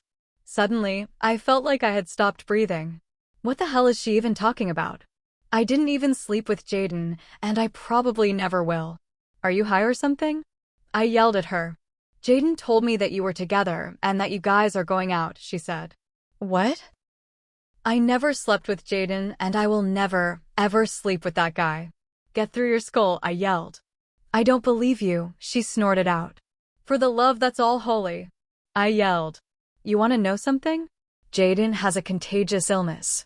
I told her straight up. Serenity's eyes widened. I smirked at her and walked away. I knew they were together before Jayden, and I found out about being mates. So why not tell her he has something contagious? I can't wait to see Jayden's face when he finds out. Girl, what did you just do? Jordan asked. I just told her Jayden has a disease, I told him. He shook his head, but I ignored him. I know what I did was wrong, but I felt I didn't have a choice. Come on, let's just get lunch. I grabbed Jordan's hand and led him towards the canteen. I got in line to get my favorite food of the day, chicken noodle soup with soda on the side. After paying for the food, I sat down with the volleyball team and ate my soup. It was relaxing during the second half of lunch when we all heard a door being banged against the wall. She what? I heard someone yell. I turned my head to see who was making all that noise. I saw Jayden so mad that he looked as if he was about to lose control in front of everyone. He was scanning the canteen for someone, but when his eyes landed on me, his eyes started to turn dark. He began walking towards our table. I think he is looking for you, Melodra says. I got up from the table and ran down the halls and into the football field. Sophie. I heard a yell. While running, I turned around to see that he was almost onto me. He is going to get me. I continued running until I felt him grab my arm and push me against one of the abandoned portables. Why did you tell Serenity that I have a disease? He yelled. Because you told people we were going out, I responded coolly. He punched the wall behind me and pressed his lips to mine. This wasn't a normal kiss, it was urgent and intense. I tried to push him away, but he was stronger than I was. His lips left my mouth and moved down to my neck. Jayden. Please, stop, I tried telling him, but he wouldn't listen to me. He continued to kiss my neck and onto my collarbone. I tried pushing him away, but I still couldn't. I felt him tug at the hem of my shirt. My eyes widened, and I wanted to make him go away again. He grabbed one of my legs to keep me from moving. The next thing I knew was that he was off of me. I slumped towards the floor and looked up at him. I will pick you up at 8. You'd better be ready. He spat and walked away. I was still shocked about what just happened. I can't believe he would go that far, even to me. Chapter 12. I walked into my house with relief washing through me. I thought Jayden would follow me home to make sure I didn't ditch the date. Not that I really have a choice in the matter. A part of me wants to go, and the other half wants to run away. But I know that he will find me. It isn't hard for people to find their mates, even if they are 1,000 miles away. I walked into the kitchen to find Ricky, Xavier, Malodra, and Ethan talking at the table. I just stood there unnoticed. They were laughing and enjoying the game. I wish I could join them, but I knew I would be the fifth wheel. I wish I could be at the table with my mate. But I knew that wasn't going to happen anytime soon. I walked to the refrigerator, pulled out a drink, and slowly closed the door. Sophie, can we talk? I heard someone behind me. I turned around to see Xavier leaning against the wall. Make it quick. I have to get ready for a date tonight, I said. You already replaced me, he chuckled. Sure, you can say that, I said awkwardly. I just stood there looking anywhere other than his eyes. Why does fate always do this to me? I have to go. I only have an hour to get ready, and you know how girls take long to get ready, I said and walked out of the kitchen. I ran up the stairs and into my room. I locked my door, ran into the bathroom, and took the quickest shower. I got out and wrapped a towel around me. I looked into the mirror hung in my walk-in closet. I noticed my eyes weren't as green as usual. They looked more intense. I get like this when I am sad or overwhelmed. I am the type that can see the auras around people. When I see blue, it means they are feeling sad or depressed. Pink is love and red is hostility. Jayden has a similar power but is stronger. He can sense when someone is trying to attack him. He always wins. I walked away from the mirror and into the closet. I grabbed my blue sundress and my black flats. I straightened my hair and then curled the top half. I wasn't looking forward to the date with Jayden. I am a little afraid of what will happen. Is he going to claim me? Or will he keep asking me about Xavier? I shook off the feeling and walked out of my room and down the stairs. I noticed the guys were gone and only Malodra and Ricky were there. Hi guys, I greeted them. Hi Saf, they both said. I sat down across from them on the island. So, are you ready for your big date with my brother? Ricky asked. Physically, I am not ready, I honestly answered. Look, if everything goes well, and he says he wants you, then I guess. Never mind, Malodra said. I looked at her and urged her to continue, but she just shook her head and started fidgeting with her hands. Ricky? I asked. I think he cares for you, Sophie. I don't know how I know, but maybe he does, she announced. Look, I was cut off by the doorbell ringing. My eyes went wide when I caught Jayden's scent. I just stood there with my hands on the island and looked at the hall leading towards the door. He's here, Malodra said quietly. I will answer the door, Ricky said and headed out of the kitchen. Where is Sophie? I heard Jayden ask. She's in the kitchen, Ricky answered him. I looked at Malodra pleadingly, and all she did was smile. I started shaking. I am nervous about Jayden. I don't know what he has planned, but I feel like something significant is going to happen. I heard footsteps coming closer and closer with each passing second. I was about to turn around and run through the back doors, but it was already too late. He came into the kitchen. Hello, Sophie, he said. I turned around and gave him a small smile. Save me. Chapter 13. Where are we going? I asked Jayden. Somewhere special, he responded and gave me his dashing smile. I nodded and looked at the cars that were passing by us. We have been driving for 30 minutes, and we are finally in Portland, Oregon. I looked around the city, and I automatically loved the city lights. Lots of colors were reflecting off the Willamette River. I remember coming to Portland one time for my brother's birthday. I miss Portland a lot, and now I am back. When Jayden parked the car under the bridge near downtown Portland, I got out and waited for him. He paid for the parking spot and grabbed hold of my hand. I decided not to let my hand slip out of his grip and kept it there. When we reached the railings, I looked to my right to see people boarding a ship. Where are they going? I asked Jayden. You mean where are we going? He said. We are going on that? I asked. Yep. Come on, we have to board, he said and grabbed my hand. He led me through the dock and up to the boat's upper deck. I really don't like being at the top of the ship because I've been afraid of falling over, but something tells me that he wouldn't let go of me. He stayed standing right next to me. What would you like to eat? Jayden asked me. I looked at my menu again to make sure I had the food's correct name.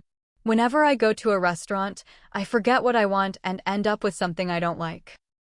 I'll get the Italian pasta and chicken Alfredo, I told him. I looked down at my phone to see that I had no messages or calls. Being on a date with Jayden was making me feel increasingly awkward. I looked everywhere but at him, but then I saw something that caught my eye. I stood up, walked toward the boat railing, and looked straight ahead. I noticed that the light spelt something, but I couldn't read it. I felt Jayden's breath on my neck as he wrapped his arms around me. He laid his chin on my shoulder and looked at the lights with me. "So, what do you think?" he asked. I turned my head to look at him with wide and questioning eyes. "I can't read it." "It's too bright," I said. "It says, 'I want you, Sophie,'" he whispered into my ear. He wants me. He really does want me. My inner wolf was jumping on the inside, but I was shocked on the outside. On my birthday, he rejected me, and now he wants me? What should I say? What should I do? I paced my room back and forth, trying to decide what I should do for my first date with Sophie. I didn't want to disappoint her. I wanted to do something special. What does a girl like to do on a first date? Who do I ask for help? "Hey, Jayden, what happened between you and Sophie today at lunch?" I heard Ricky ask. I turned around to look at my sister and gave her a small smile. Maybe I should ask Ricky for help. She is Sophie's best friend. "Hey, Ricky, can you help me with something?" I asked her nicely. "Depends," she said. "I need to know how to prepare a perfect date," I said. Ricky laughed, looking at me with disbelief.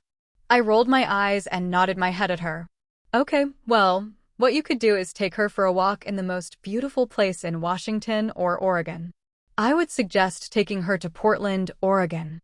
"Oh, and go to that boat where they serve dinner," she said. "Portland? Isn't that like a 45-minute drive?"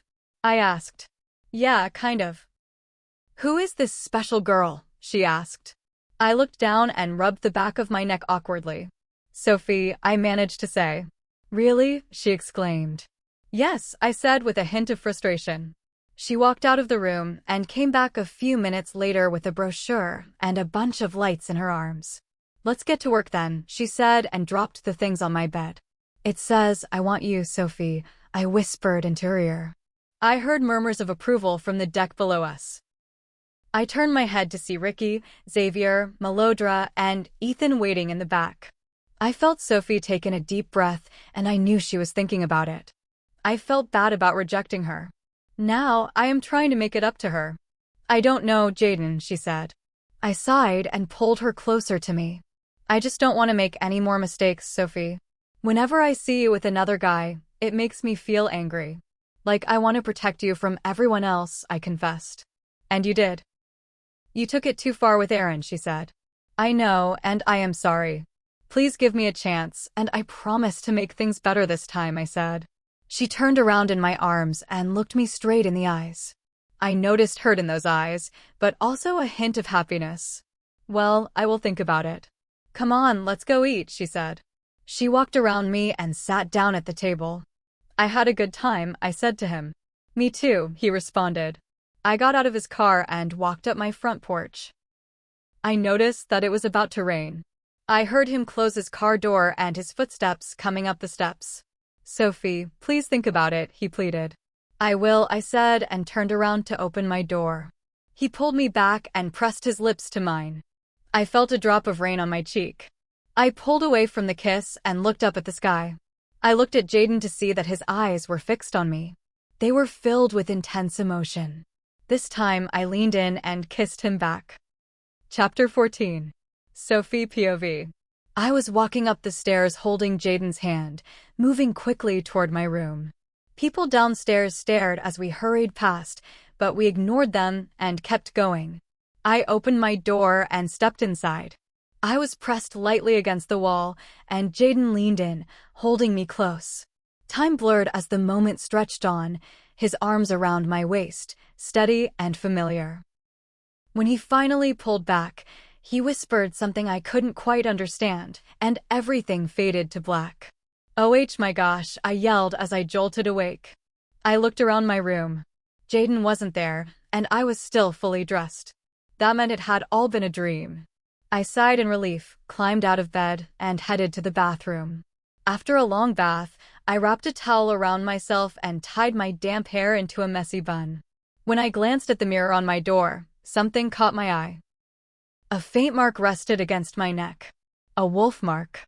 Jayden's mark. He had bonded me. I walked into school in a terrible mood. I couldn't believe he'd done that without even talking to me about it. As I moved down the hall, I noticed Jayden standing with a blonde girl. They were standing far too close for my comfort. Anger flared, but I refused to cause a scene.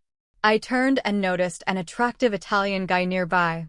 Without thinking too much, I walked up to him. "Hey there," I said. "Well, hello. How can I help you?" he asked with a playful smirk. "Follow my lead," I said quietly. He nodded. I took his hand and pulled him closer, whispering something harmless but bold into his ear. He hesitated, then gently pressed me back against a locker, leaning in just enough to sell the act. We stayed like that for a moment until someone cleared their throat sharply. It was the principal. "No public displays of affection at school," he said sternly before walking away. The guy laughed softly. "What's your name?" he asked. "Sophie." "What's yours?"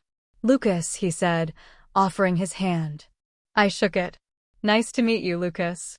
"I have a question for you, Miss Sophie," he said carefully. "Yes. Are you the kind of person who likes something casual?" "Maybe," I said honestly. "That works for me," he replied with an easy smile. I glanced to my left and noticed Jayden watching us, his jaw tight and his posture rigid. I couldn't help the small smile that crossed my face before I turned my attention back to Lucas. "What were you doing with another guy, Sophie?" Jayden demanded later. When I got home, everyone was gathered inside, except the adults. All eyes were on me, as if I were the one entirely at fault. "Me?" I shot back. "You were standing way too close to someone much younger. You crossed a line." The room fell silent. No one was used to me standing up to him, especially with his future role looming over everyone. "What's his name?" Jayden asked sharply. I stared down at my hands and said nothing. I wasn't about to put Lucas in the middle of this. He had listened to me, supported me, and agreed to help me make a point, nothing more. "What's his name?" he repeated.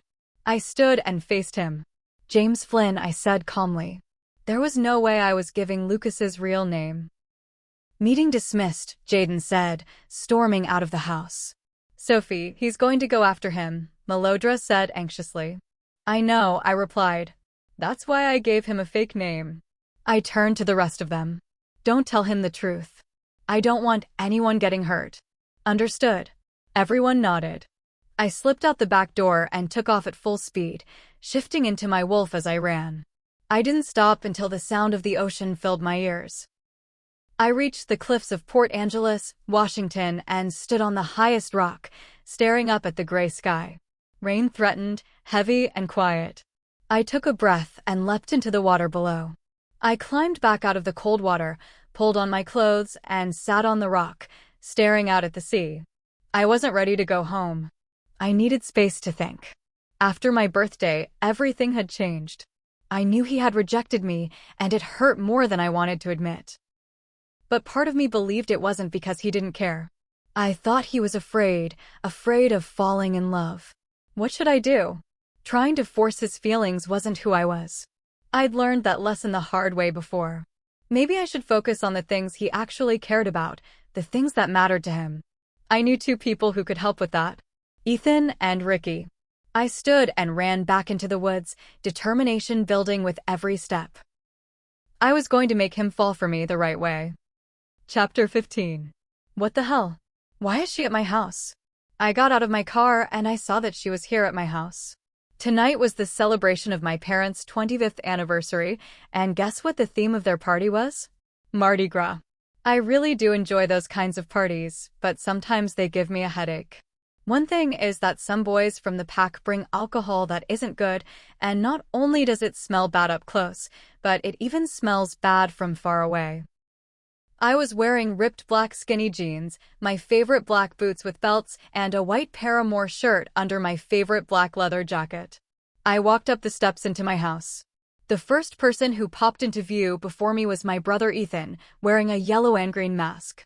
I really hate things that pop out. It's like a Jack-in-the-Box all over again. "How you doing, little sis?" Ethan asked me. Well, how about you? I asked him. Nothing much. I'm just making sure that no one messes up Mom and Dad's night, he responded. Well, I will leave you to do that. I need to find Lucas, I said, and walked away. I walked around for a bit, and I talked to a lot of people who just talked about everyday life. This is the first time in weeks I've started talking to people the way I used to. I really do miss my old life as a social person. I really wish that I weren't Jayden's mate. But I knew he was. Mates come naturally, but our fathers recognized ours, and they also knew about the connection between Jayden and me.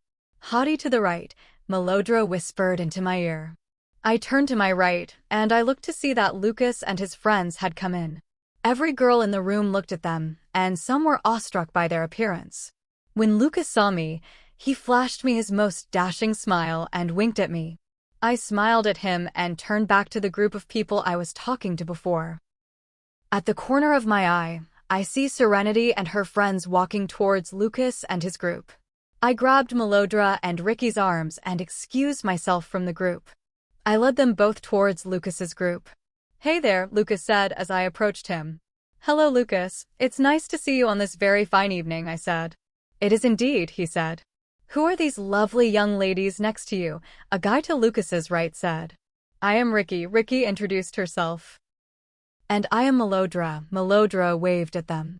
After we all introduced ourselves to the group, we headed out to the backyard and sat down around the campfire that Lucas had set up. There were only 3 girls, me, Ricky, and Melodra. And 6 guys, Lucas, Jake, Troy, Danny, Arden, and Michael. I really liked having Arden around. He was mainly the Joker type, and I love it. Who wants to play Truth or Dare? Troy asked. I am up to it, I said. Yeah, we are too, the guys said. Okay, who wants to go first? Melodra asked. I will, Troy volunteered. Okay, Melodra, Truth or Dare? Troy asked her. Dare, she said. This is going to be an interesting game of Truth or Dare. Okay, Sophie, Truth or Dare? Ricky asked me. Truth, I said. Is it true that you would kiss anyone here? She asked. No, I yelled. I was hoping I could get one from you, mate, Troy said. In your dreams, I said in my fake English accent. Yes, Troy is British, and I don't have anything against the British.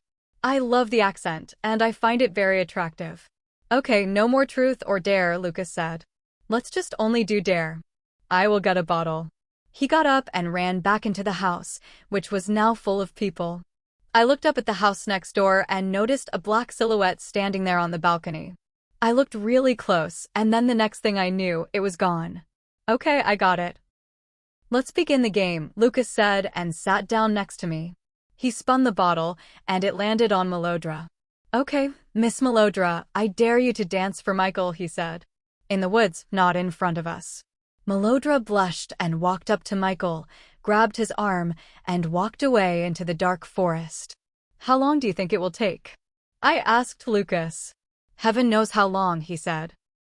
When we heard a door burst open, we all looked to our right, and I noticed Ethan, Xavier, and Jayden walking towards us. Oh no, Ricky and I said. What's wrong? Lucas asked us. Ethan is Melodra's mate, I said. Oh, this can't be good. If he sees Melodra with Michael, there will be trouble. This can't be good, he said. Can you communicate with him through your mind or something? I asked him. Yeah, I can try. Hold on, he said and went to focus. I kept my eyes on my brother as he approached quickly than some people expect. I stayed seated in my spot and grabbed a hold of Lucas's hand, hoping nothing bad would happen. I told him to stay where he is. Michael is heading to the left side of the woods, and Melodra will go right, he whispered into my ear. I nodded and waited for one of the 3 guys to talk. Where is Melodra? Ethan demanded. She went to the bathroom, I said. Which one? We have a lot of bathrooms here, Sophie. Which one? He asked again. I will go get her, I said. I stood up and walked into the woods.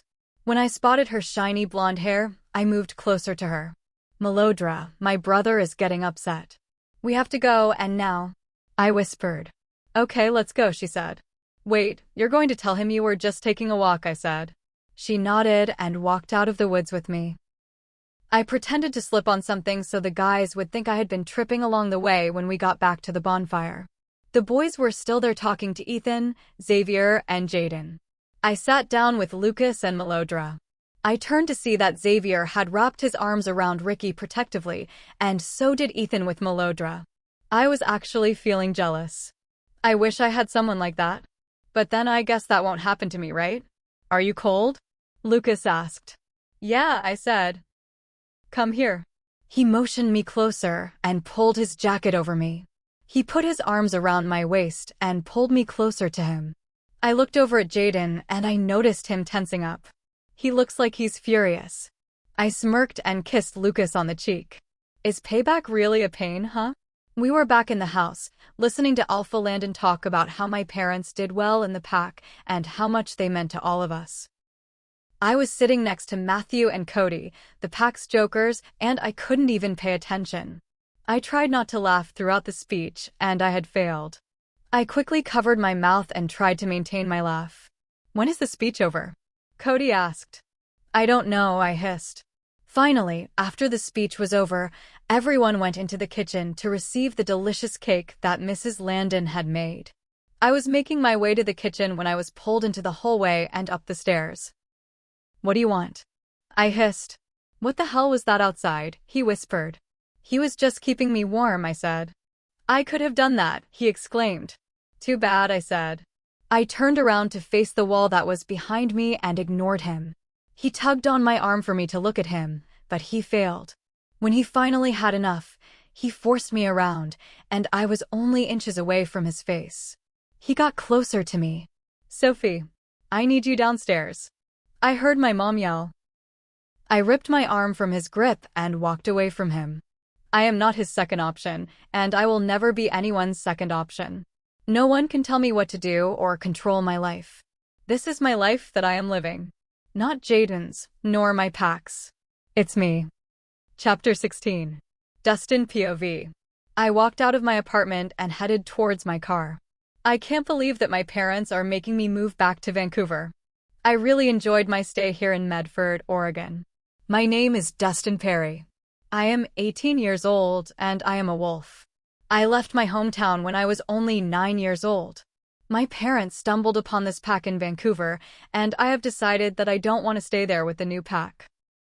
I asked my Aunt Rebecca if I could stay in Medford with her until it was time to go back home to my parents. Now they want me back home with the pack that made them stay in rainy Washington.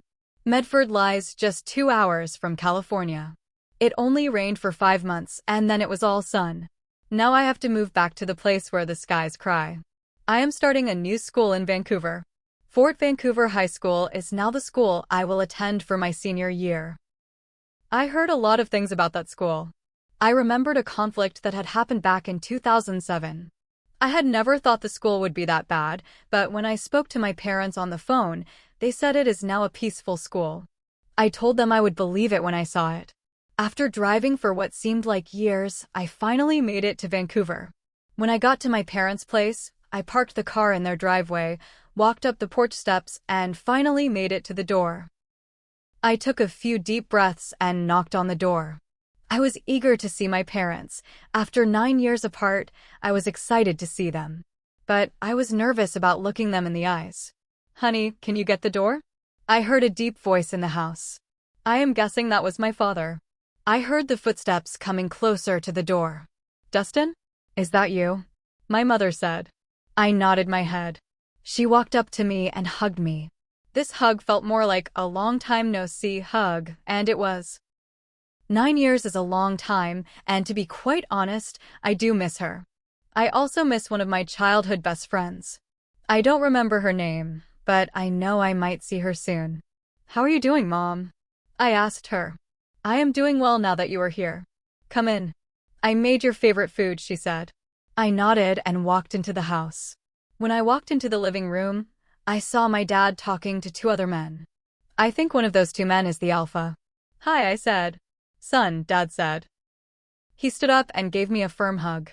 Hi, Dad, I said. He stepped back and introduced me to the 2 men in front of me. Alpha, this is my son, Dustin Perry. Dustin, Meet Alpha Landon and his beta, Mr. Estelle. Nice to meet you both, I said. Nice to meet you too, Dustin, and welcome to the pack, Alpha Landon said. Thank you, sir, I said. Dinner time. Mom yelled from the kitchen. The four of us walked into the kitchen and sat down at the table. See you at the pack meeting tonight, guys, Alpha Landon said and got up. We will be there, my father assured him. They left after that. My mom began telling me everything that I had missed here in Vancouver and that everyone here was waiting to meet me. Hardly anyone here knows me, though some people do. When it was time for us to go to the pack meeting, I began to shake. I wasn't looking forward to seeing everyone in the pack. I didn't want to be the only one who didn't know anyone there. Don't worry, Dustin, we will be there by your side, my mom assured me. I just nodded my head and looked out the window of the car. I knew we were getting close to the pack house of the Landon residence.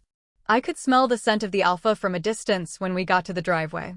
I got out and waited for my parents to get out of the car.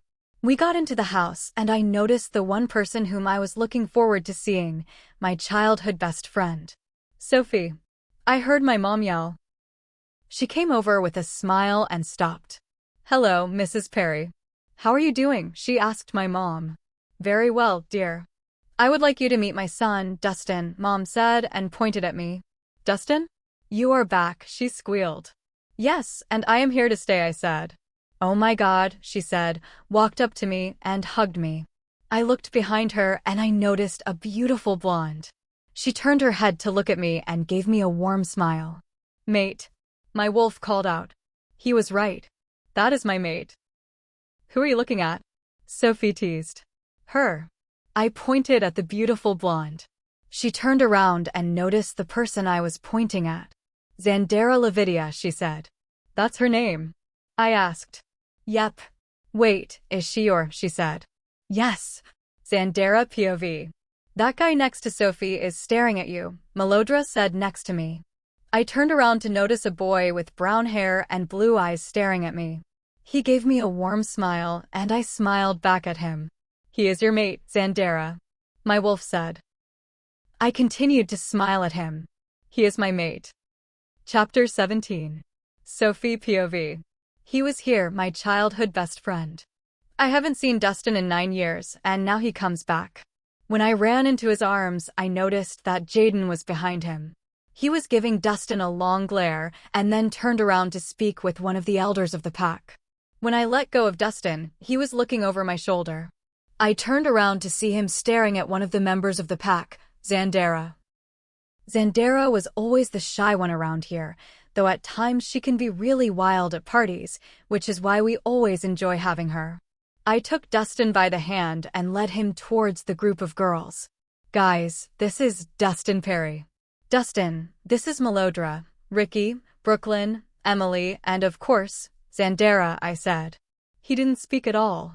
He just stared at Xandera. I nodded my head at the girls and walked away. I should leave the two of them to get to know each other. I think it is cute that they've found each other, and I think they already accept each other. Sophie. They need you on the stage, a girl said. I nodded my head and headed toward the office. There she is. Let's take this to my office, Mr. Landon said. Jayden, my father, my mother, Mrs. Landon, and I headed into Mr. Landon's office. Okay, please take your seats, Mr. Landon said. We all sat down in the large chairs. Okay, so I have been informed that we need a new alpha and fast. So I am going to get this out. Jayden, Sophie, you both need to be mated before the beginning of spring. And it's not that far away. You both have only 2 months, he announced. Why do we need to mate before the beginning of spring? I asked. Hunters are coming here. The other packs near us are already having the next alphas take over now instead of later. Jayden can't become alpha unless he has his mate. And I knew both of you were mates by the way Jayden was looking at you when you were 14, he responded. 2 months, I said. Yes. Dad, I don't think we are ready for this, Jayden said. You both found out you were mates only 2 months ago. Usually, people would mate by the time they meet. Like I said, 2 months before spring, he exclaimed and left the office. We all just sat there, taking in his last words. Why me? You are supposed to what? Melodra and Ricky yelled. Mate before the beginning of spring, I said. They looked at each other, exchanging shocked glances. I rolled my eyes and turned around to see that Dustin was getting along with most of the people in the pack. I was happy for him. "I hate to be in your position," Saf, Malodra said. "Yeah, I didn't even know about this whole thing until you told me now. I thought only the hunters took over the state of Florida. Now they are coming here," Ricky added. "I wonder how many hunters there are." "If we knew how many, we could easily defeat them, but we don't," Malodra said. Suddenly, we heard someone screaming outside. We all rushed out of the house, and the first thing I noticed was a stranger standing outside holding a little girl from the pack. "Lily, what the hell are you doing here, Richard?" Alpha Landon said. "I found this little girl in the woods. I saw the mark on her neck, and I knew she was from your pack," Richard said. "Lily," I heard a woman yell. I saw a woman run out of the house and rush towards the little girl in the man's arms. Suddenly, Malodra, Ricky, Xandera, and I were pushed behind our mates. "What did you do to her?" Lily's mother yelled. "I didn't do anything. I found her in the woods, and this was taped to her," Richard explained and handed Mr. Landon a note. "They are coming sooner than expected," he said out loud. My dad walked up to him and took the note. He scanned the letter until he had enough. "Pack meeting now," he yelled. Everyone, including the man who brought Lily, walked into the house. "Okay, everyone, settle down. This is an emergency meeting," Mr. Landon said. The room went silent. "So everyone has seen what just happened outside?" "Yes, Lily Henderson is gone. There's more news. The hunters are coming sooner than we are expecting. I might have to step down and hand over the power to my son, Jayden. He and his soon-to-be mate will be in charge of this pack. Will Jayden and Sophie please come up here?" I stood up from my seat and walked slowly up to the stage. I am going to have to get used to this once I am Luna. I noticed Jayden looking at me. I realized that his protective nature is actually quite attractive. I stepped onto the stage and stood beside Jayden. He turned to look at me and walked towards me. "I am sorry for what I am about to do," he whispered into my ear.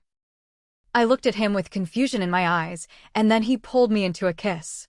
And this time, I didn't stop him. "That was one intense kiss up there," Ethan said. I blushed as Jayden laughed. The 8 of us were outside enjoying the shooting stars in the Landon's meadow. Malodra, Ricky, Xandera, Xavier, Dustin, Ethan, and Jayden were all talking about the upcoming conflict, but then we dropped the subject to enjoy the peace. "Why does a good night have to end?" Xandera asked. "Because you're with me," Dustin responded. I smiled at them, happy for Dustin. It was his first day back in Vancouver, and he had already found his mate. Everyone was now watching the stars except Jayden and me. "What are we going to do now?" he asked me. "I don't know." "Where do we go from here?" I asked him. "I don't know. If they are coming sooner than expected, then I guess we should start planning," he said with calmness in his voice. "I think we are going to be a great team leading this pack," I said. He turned to look at me, and I noticed a lot of emotion in his eyes. "I hope so too," he said. For the rest of the night, we talked and looked at the stars. I really enjoyed this night, and I wish Jayden would always be this kind to me. Let's hope he stays like this tomorrow and forever. Chapter 18. Sophie POV.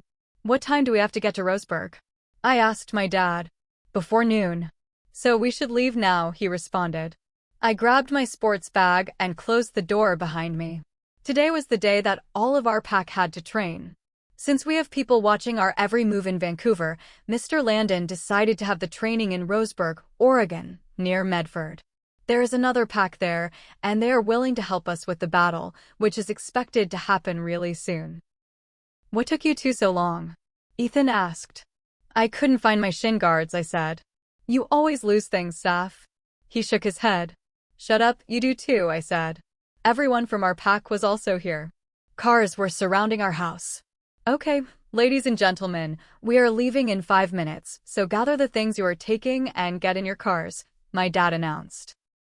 Ethan, Malodra, Xavier, Ricky, Xandera, Dustin, Jayden, and I would be going in one of our parents' vans, while my parents drove with Ricky, Jayden, and Xavier's parents. The car ride to Roseburg is about 4 hours, and right now it's 7 in the morning. The one thing I love about training is that we get to let our wolves out and practice fighting alongside other wolves without hurting them.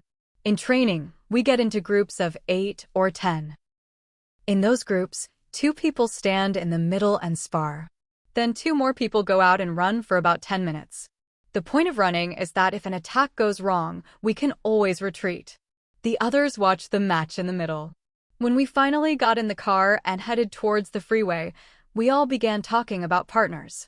Malodra decided to do something that would make it fair. She pulled out a notepad, wrote everyone's name down, and put the pieces of paper in Ethan's hat. "Okay, everyone draw," Malodra said. Zandera went first and pulled out a piece of paper. "Dustin," she said. It was Malodra's turn. "Xavier," she said. Ricky's turn. "Oh, come on." "I got Jayden," she yelled. "My turn." "My brother, Ethan," I said and smirked. "You're going down, Sophie," he yelled. "In your dreams, bro." Throughout the whole ride, everybody kept talking about who would win during training. "Wait," Malodra said. "Why don't we each have a battle against each other? Like I fight with Jayden, Ricky, and everyone." "Sounds fair," Ethan said. Finally, we got to the meadow before the clock even struck noon. We got out of the van and were hit by the fresh forest air. When we reached the center of the meadow, I noticed that my dad, Mr. Landon, and Xavier's father were talking to the alpha of the local pack.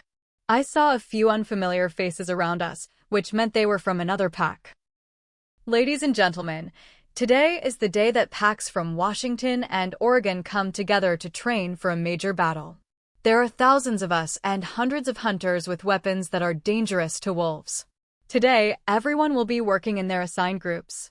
In each group, 2 people will run the 4-mile forest loop and return ready to fight. The others will observe the sparring.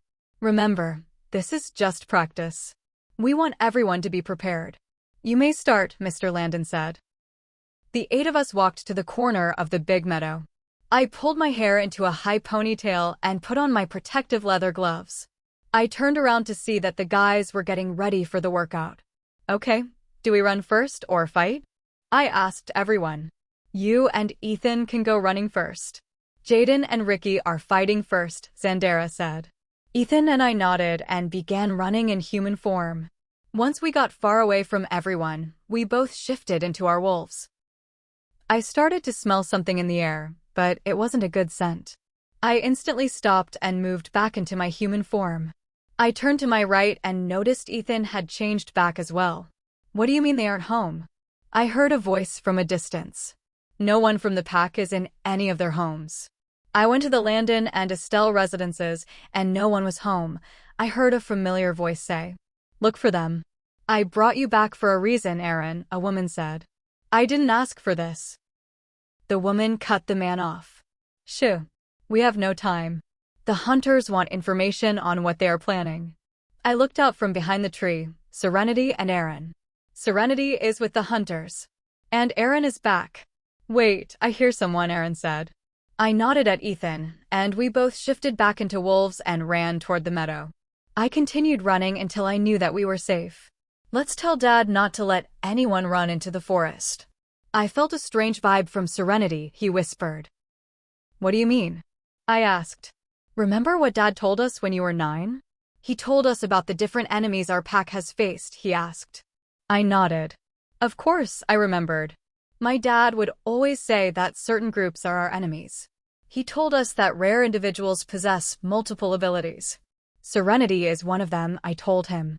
"We must tell Dad," he said. I nodded in agreement. "But first, I want to finish training." "Okay, but when we go against each other, you will lose." He yelled, then ran toward the group. "It's on, big brother." "You just lost, bro," Ricky said, kneeling over her brother. "Good fight." She stood up and walked toward us. As you guessed, Ricky won the fight against Jayden. Ricky is one of the strongest in the Landon family. "Okay, Sophie, you and Jayden are against each other," Ethan announced. "Great," I said to myself. I went to the center of the circle and prepared myself for a hard fight.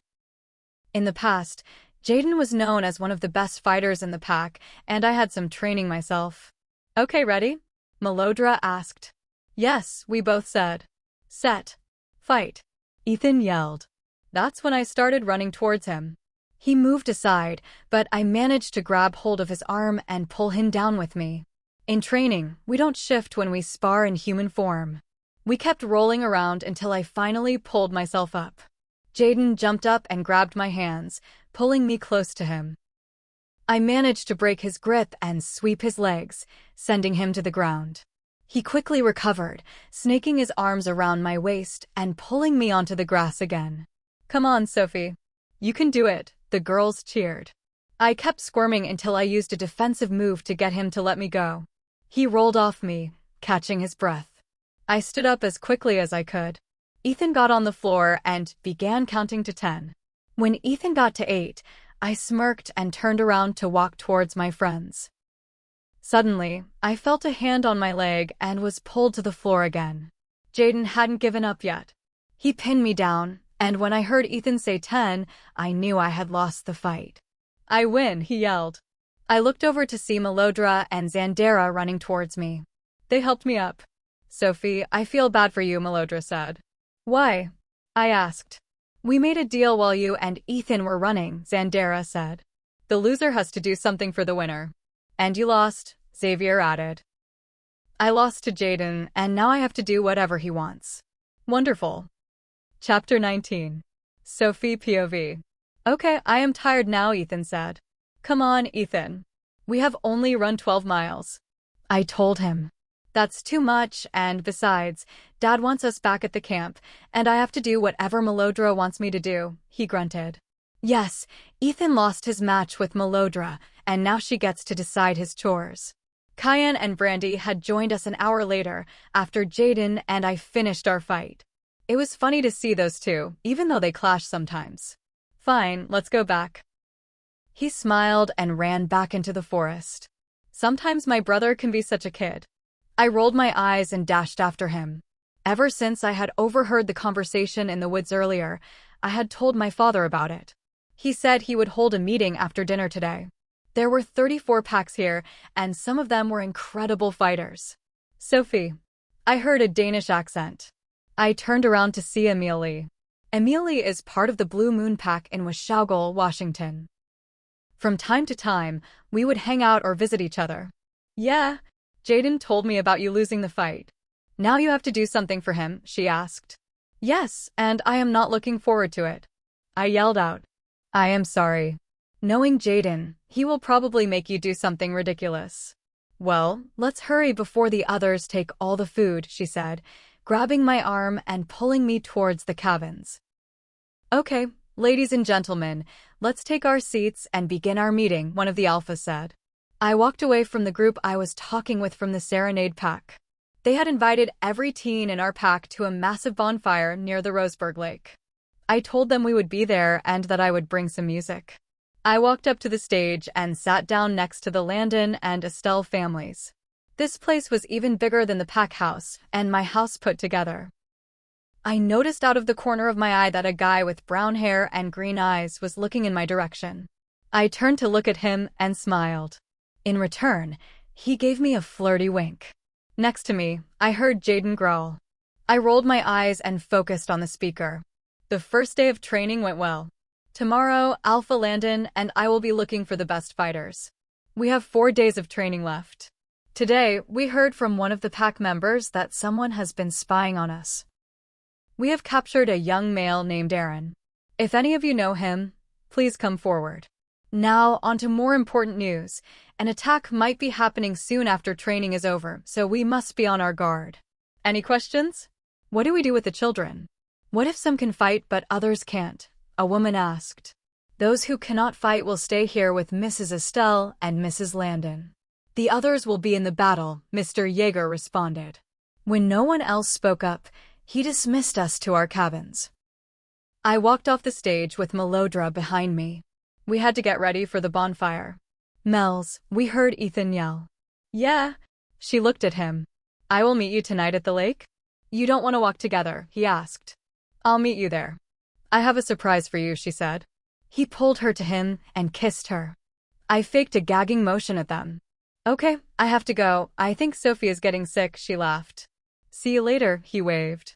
I linked arms with Melodra and pulled her away. We began walking towards one of the two-story cabins labeled Estelle. We headed upstairs to get ready. What should I wear? I asked. You should wear that white dress with the black heels, she suggested. I heard the lake has an amazing dance floor. I'm wearing my black dress and boots.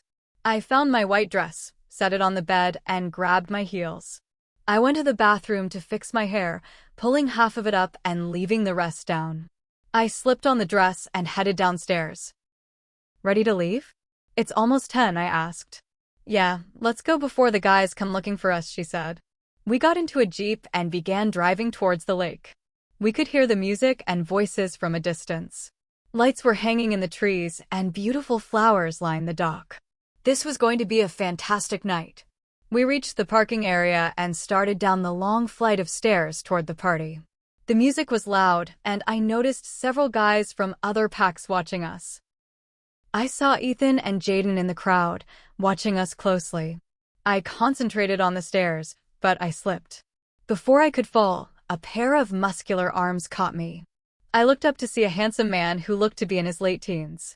Are you all right? He asked. I nodded. Okay, be careful, he said and winked at me before continuing down the stairs. It was the guy from the meeting. Jayden and Ethan met us at the bottom. Wow! Ethan whistled. I laughed and walked toward the bar. I just wanted to have some fun. After a few drinks, I headed to the dance floor and joined the crowd. I turned around to see Jayden across the clearing, talking closely with a blonde girl. I looked to my right and noticed Riley, the guy who had caught me on the stairs, glaring at them. What's your name? I asked him. Riley. What's yours? Sophie. Is that girl your mate? Yes, she is. And that guy is way too close to her, he said. He's my mate. He can be a real jerk, I told him. He sighed and took a drink. I could see he was angry and jealous. I knew exactly how he felt. Want to get a little payback? He asked. I nodded and gave him a flirty smile. He grabbed my hand and led me to the dance floor. He put his hands on my hips and we moved to the music. I saw Jayden watching us, looking furious. I leaned in closer to Riley. They are watching, I whispered. He leaned in and kissed me. I smiled as we continued to dance. Suddenly, Riley was pushed aside and I was being dragged away. Jayden pulled me toward an empty corner. What were you doing with him? He yelled. First of all, you don't own me, I yelled back. Second, I was just having fun. And third, you were just doing the same thing. He pulled me to him, and I crashed against his chest. You're mine, he said possessively. He kissed me, and despite everything, the kiss felt incredible. I felt a surge of emotion, but I pulled away and walked toward the stairs. I threw him a smile and kept walking. I got to the top and headed for the Jeep. I felt someone grab my wrist and push me against the car. Jayden wrapped his arms around me and kissed me again. He opened the passenger door, helped me in, and then ran to the driver's seat. He grabbed the keys and started driving. We came to a stop outside his cabin. He led me inside and up the stairs. Are you sure? He asked. I knew that deep down I wanted this. I nodded. He closed the door and pulled me into another kiss. We moved toward the bed and everything else faded away. That night, we finally connected, and he marked me as his mate. It was a moment of total surrender and belonging. The next day, I woke up the next morning with a pounding headache. I felt terrible. I tried to sit up, but strong arms held me back. I looked to my left and saw Jayden's face. Everything from the night before came rushing back. I had actually stayed with him. Oh boy, this is going to be complicated. Author insight. The morning after a revolution is always the hardest. For Sophie, waking up in Jayden's arms isn't just a hangover from a party, it's the start of a permanent, telepathic bond she isn't sure she's ready for. But as she struggles to reclaim her own thoughts, a new life, or rather, 3, is about to change the pack's future forever. This chapter is about the weight of the forever we choose in the heat of the moment. Watch the shadows between Sophie and Ethan, because as one bond solidifies, another is about to be tested by a secret that can't stay hidden. Chapter 20. Sophie POV. What am I going to do about this? Okay, calm down. He is still asleep, and I can still get away without him noticing. I removed his arm slowly from around me and slid off the bed, trying not to make a sound. Where do you think you're going? I heard someone say. I froze. I need to go to the bathroom, I lied. Liar, he said, sliding his arm around my waist and pulling me back to him. How does he know I am lying? I can read your mind, he told me. I groaned inwardly. I had forgotten that once a pair has mated, they can share thoughts. Now that we had crossed that line, my mind was no longer my own. I pushed him away and got to my feet, clutching the sheets around me. What did we do yesterday? I asked, my voice rising. What do you think we did, Sophie? He replied calmly. I walked away from him and into the bathroom. I looked in the mirror and saw the mark on my neck. It was done. I was finally his. My wolf was purring with satisfaction, but I was still reeling. Sophie, open the door. We need to talk, he said through the wood. Hold on, I'll be out in a second, I told him. I quickly put on my dress and fixed my hair. I knew I couldn't hide forever. I would have to face him and talk about last night. I slowly opened the door and walked out. Baby steps. I sat down in the room as far away from him as possible. After 5 minutes of awkward silence, I pulled out my phone and texted Melodra. Come over to Jayden's cabin, significant problems, ASAP, asterisk. I put the phone away and looked at Jayden. Why do you want her to come over here? He asked. I stared at him wide-eyed and gave myself a mental slap. Of course, he could read that too. I don't know why it happened, he stated, looking at me. I guess we just got caught up in the moment. I couldn't look him in the eye. I felt conflicted. I had mated with the guy who had once rejected me. Part of me wanted to run, but another part of me felt a magnetic pull toward him that was stronger than ever. I have to go before my parents realize I'm missing, I told him. He stood up with me and opened the door. I walked down the stairs silently, stopping halfway when I saw Ricky and Xavier laughing in the kitchen. I was happy for them, but my own situation felt much more chaotic. Jayden, is that you? Ricky called out from the kitchen. Who did you bring home this time? Heir, Jayden stammered. Ugh, move. Sophie isn't going to be happy when she stopped dead as she saw me. What the hell? Ricky looked as if she were about to explode. Xavier looked just as shocked. Then, Ricky's eyes locked onto my neck. He marked you. I looked away. I expected a lecture, but she seemed to catch herself and calmed down. I took that as my cue to leave. I should go, I whispered and ran out the door. I jumped into the Jeep and drove off toward my cabin, trying to shake the vivid memories of the night before. Melodra, come on, what's going on? I heard Ethan asking from the living room as I walked in. You were sick all night. Tell me what's wrong. Nothing is wrong, okay? It's just food poisoning, she grunted. I'll go to the pack doctor later. Fine, I'm calling the doctor now, Ethan said, rushing into the other room. Melodra walked into the kitchen looking stressed. What's wrong, Mels? I asked. I don't know. Last night I felt sick every time I tried to drink. I had stomach aches all night, and I've been throwing up, she explained. Let's go to the pack doctor's cabin now. It's only 2 doors down, I said. She agreed, and we slipped out before Ethan could stop us. When we got to Dr. Jordan Martin's cabin, Melodra looked pale. I could have sworn I felt something move, she huffed. Dr. Jordan welcomed us in and took Melodra upstairs for an exam. I paced the living room, looking at the photos on the walls, until I heard a gasp. I ran upstairs and burst into the room. What's wrong? I asked. Your friend is pregnant, the doctor said, smiling. With triplets. I stared at my best friend. Triplets? Ethan was going to lose his mind. I can't believe it! Triplets. Melodra squealed as we walked back. She had always wanted a big family, and now she was starting one with Ethan. As we approached our cabin, she grew nervous. Come on, Mels, you can do this. I'll be right there with you, I promised. We opened the door and found Ethan pacing. He marched over to her. Where have you been? He demanded. I was at. Actually, I don't care. I'm going out, he snapped, grabbing his jacket and slamming the door. What am I going to do? I can't train like this. Melodra whispered later that day. We have to tell people eventually. We should start by telling Ethan. I stopped as I followed her gaze. Ethan was across the field, flirting with another girl. I started to head over there to give him a piece of my mind, but Melodra held me back. Let's just tell Alpha Landon for now, she said quietly. I led her over to where my dad, Alpha Landon, and Jayden were standing. Yes, girls. Alpha Landon asked.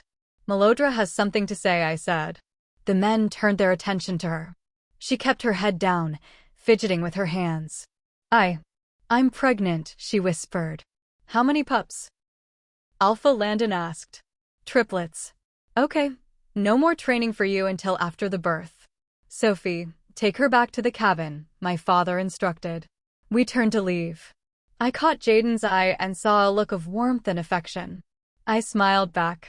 Maybe things were changing. Mel's? I said as we walked. Yeah, I slept with Jayden last night. Jayden POV. I watched Sophie walk away with Melodra. Sometimes I wish I had accepted her the moment I knew she was mine. I had marked her, but the process felt incomplete, as if I had taken advantage of the situation while we were celebrating. Still, my wolf insisted she was ours. Hey man, where did Sophie go? Ethan asked, walking up to me. She took Melodra back to the cabin, I said. Why? Is she okay? Yeah, she's just resting. Since she's pregnant with triplets, she needs to take it easy, I replied. She's pregnant? He yelled. Wait, she didn't tell you? I asked. He shook his head, looking stunned. I'm going to see her, he said, turning on his heel. Wait, Ethan, but he was already gone. This is going to be an interesting day. Author's insight. The physical mark on Sophie's neck represents a permanent shift in power. She can no longer hide her feelings from Jayden because their minds are now interlaced. However, the revelation of Melodra's pregnancy serves as a high-stakes mirror. While Sophie is navigating a bond that started with rejection, Melodra is navigating a bond that is suddenly complicated by the vulnerability of motherhood in the middle of a war zone. End of chapter analysis. Chapter 20 explores the loss of privacy as a consequence of the mate bond. Sophie's initial instinct to lie is immediately thwarted by the telepathic connection, a jarring reminder that her independence has been fundamentally altered. The baby steps she takes out of the bedroom symbolize her hesitant entrance into a new life where she is no longer just herself, but half of a future alpha pair. The subplot with Melodra and Ethan adds a layer of biological urgency. Triplets in a time of war is both a blessing and a strategic nightmare. Ethan's reaction, the flirting and the storming out, shows a wolf struggling with maturity and the sudden weight of responsibility. The chapter ends with a classic comedic yet tense reveal through Jayden, highlighting the breakdown of communication within the pack. Sophie and Jayden are finding warmth and affection in each other, but the world around them is becoming increasingly chaotic as secrets are spilled and families are forged in the shadow of battle. Audience engagement questions. Sophie is struggling with the fact that Jayden can now read her mind. Do you think a telepathic bond is a gift for a couple, or the ultimate invasion of privacy? Ethan was flirting with another girl while Melodra was suffering from food poisoning, morning sickness. Is he ready to be a father of triplets, or is he about to crack under the pressure? Jayden admitted he felt incomplete about how the mating happened. Do you think he's truly sorry for the past, or is he just enjoying the fact that she's finally his? Sophie finally confessed to Melodra about her night with Jayden. Why do you think she waited until after the pregnancy news to share her own secret? Transition teaser. The bond is sealed and the pack is growing, but secrets have a way of exploding right when the enemy is at the gate. Chapter 21. Sophie POV. Hello, I said into the phone. Sophie. I heard someone scream. What's wrong? I asked whoever was on the other line. Ethan is on his way to Melodra's cabin. He looks quite upset about Melodra not telling him she's pregnant. Okay. Wait, who is this? Jayden. How did he get my new number? Okay, thanks for telling me. I guess it's time to turn around and head towards your and Ricky's cabin, unless she is there, I said. I really didn't want to be in the same room as Ricky for some reason. I just felt like I didn't want to be in the same space as her. I pushed away the feeling and looked over at Malodra. If Ethan finds her and starts yelling at her, she's likely to get really stressed. It really doesn't help her little one's health when she's worried. Knowing that she will be giving birth in a month or so, she has to be really careful. I heard that when a female wolf is expecting, she has to be extremely careful. One mistake and everything goes downhill. No, she isn't. Look, Sophie, about last night, then I cut him off. Look, Jayden, can we talk about this when we are alone? I asked him. Okay, take care, he said and hung up. I threw my phone in the back and continued watching the muddy roads. What's wrong? Malodra asked. Ethan is coming to your cabin, so we're going to Ricky's cabin today, for a couple of hours, I explained. She nodded and looked down at her stomach, where she would soon show her baby bump. I turned my attention back toward the road and turned right toward where Ricky and Jayden's cabin is located. I continued thinking about the night Jayden and I completed our bond. I don't know if I ever wanted to be with him, but now I feel like I am missing a part of myself. We need to be with our mate, Sophie, my wolf yelled. I nodded in agreement. I needed Jayden by my side, and I wanted him now. I pushed the feelings aside and focused on our destination. I saw Mrs. Landon walking out of her house. She turned to look at the car we were in, and instantly she knew it was us. I parked near the tree and opened my door. Good afternoon, Mrs. Landon, Malodra, and I greeted her. Hello, ladies. What can I do for you today? She asked. Is it okay if we stay here for a while? Ethan is very worked up about Malodra being pregnant and... Wait. Malodra, you're pregnant? She asked, cutting me off. Malodra nodded and lowered her head. Sure, you guys stay for a while. Come in, I have some nice chicken noodle soup ready in the kitchen. She gestured for us to enter. Malodra and I smiled at each other and walked up the steps into the cabin. Ever since I was about 7 years old, Mrs. Landon would invite both Malodra and me over for her famous chicken noodle soup. I know it's early to find baby names, but then again, you only have a month left. When will you find out the gender of the baby? She asked. Well, the pack doctor says I can come in next week during the afternoon, so I might be going on Tuesday, Malodra told her. As we continued talking about baby names and other important things, my mind drifted, and I started thinking about Jayden. I wondered what he was doing. Was he still training? Yes, I am still training. Almost done. I heard his voice in my head. Did I hear him? Sophie, are you all right? Malodra asked. Yeah, just a strange feeling, I said. I was pacing up and down the stairs, trying to distract myself from wanting to see Jayden. Somehow, right now, my distraction wasn't working.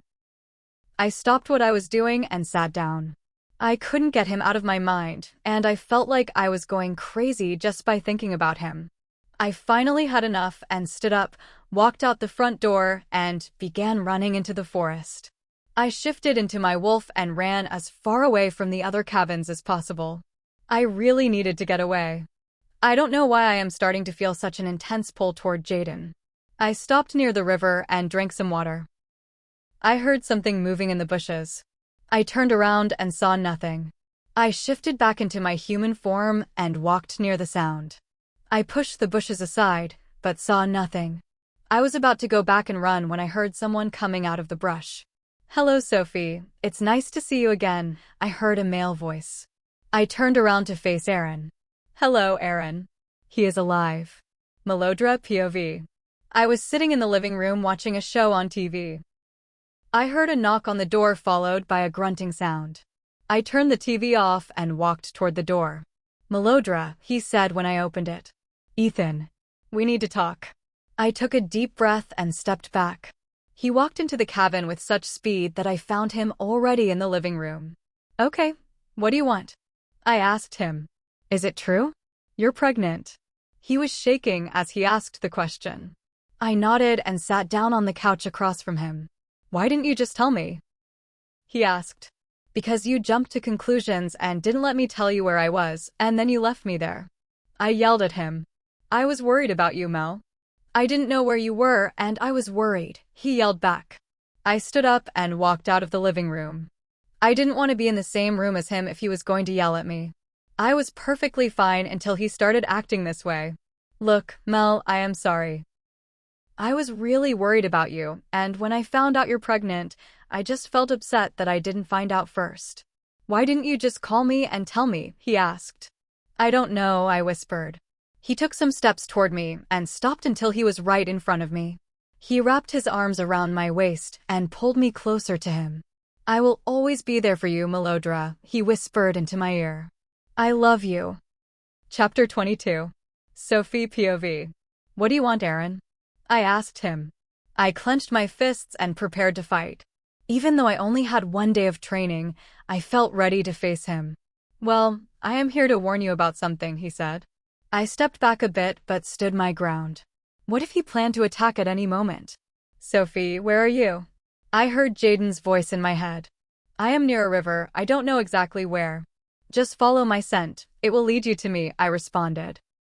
Maybe I was imagining his voice in my head. I had to focus. Aaron was standing in front of me, and I didn't know what he was going to do. What is it that you have to warn me about, Aaron? I hissed.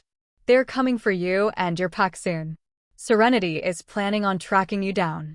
She was the one who brought me back. When I returned, I went to look for you, Sophie. But then I saw you and Jayden together, and that made me think I no longer wanted to live. Then Serenity convinced me that I can and will take Jayden out. I stopped breathing as I processed what he said. He wanted to hurt Jayden? What had Jayden ever done to him? Why do you want to do that? I asked him angrily. He claimed you. You belong to him when you truly belong to me, he yelled. I moved back further, knowing he could attack at any time. He continued to step toward me as I retreated. And I will make sure he suffers, he said in his normal voice. Go away, I said, shifting into my wolf form. He stepped back and looked at me as I growled. All I wanted to do was protect my pack. I was about to lunge when suddenly an enormous black wolf intervened and pushed him away. The wolf turned to look at me, and I instantly got lost in his deep eyes. Are you all right, darling? Jayden asked. I nodded and turned to look at Aaron, who was now standing up. Jayden, it's nice of you to join us. In response, Jayden growled. I knew he was beyond furious.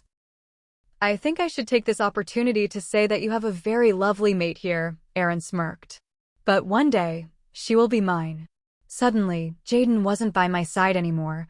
He was charging toward Aaron. 1 minute Aaron was there, and the next he was by the bushes. I noticed his eyes were glowing a bright green. Two can play at this game, Aaron sneered.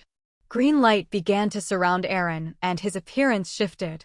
His eyes turned a deep red. I realized then that he wasn't a werewolf. He was a wizard.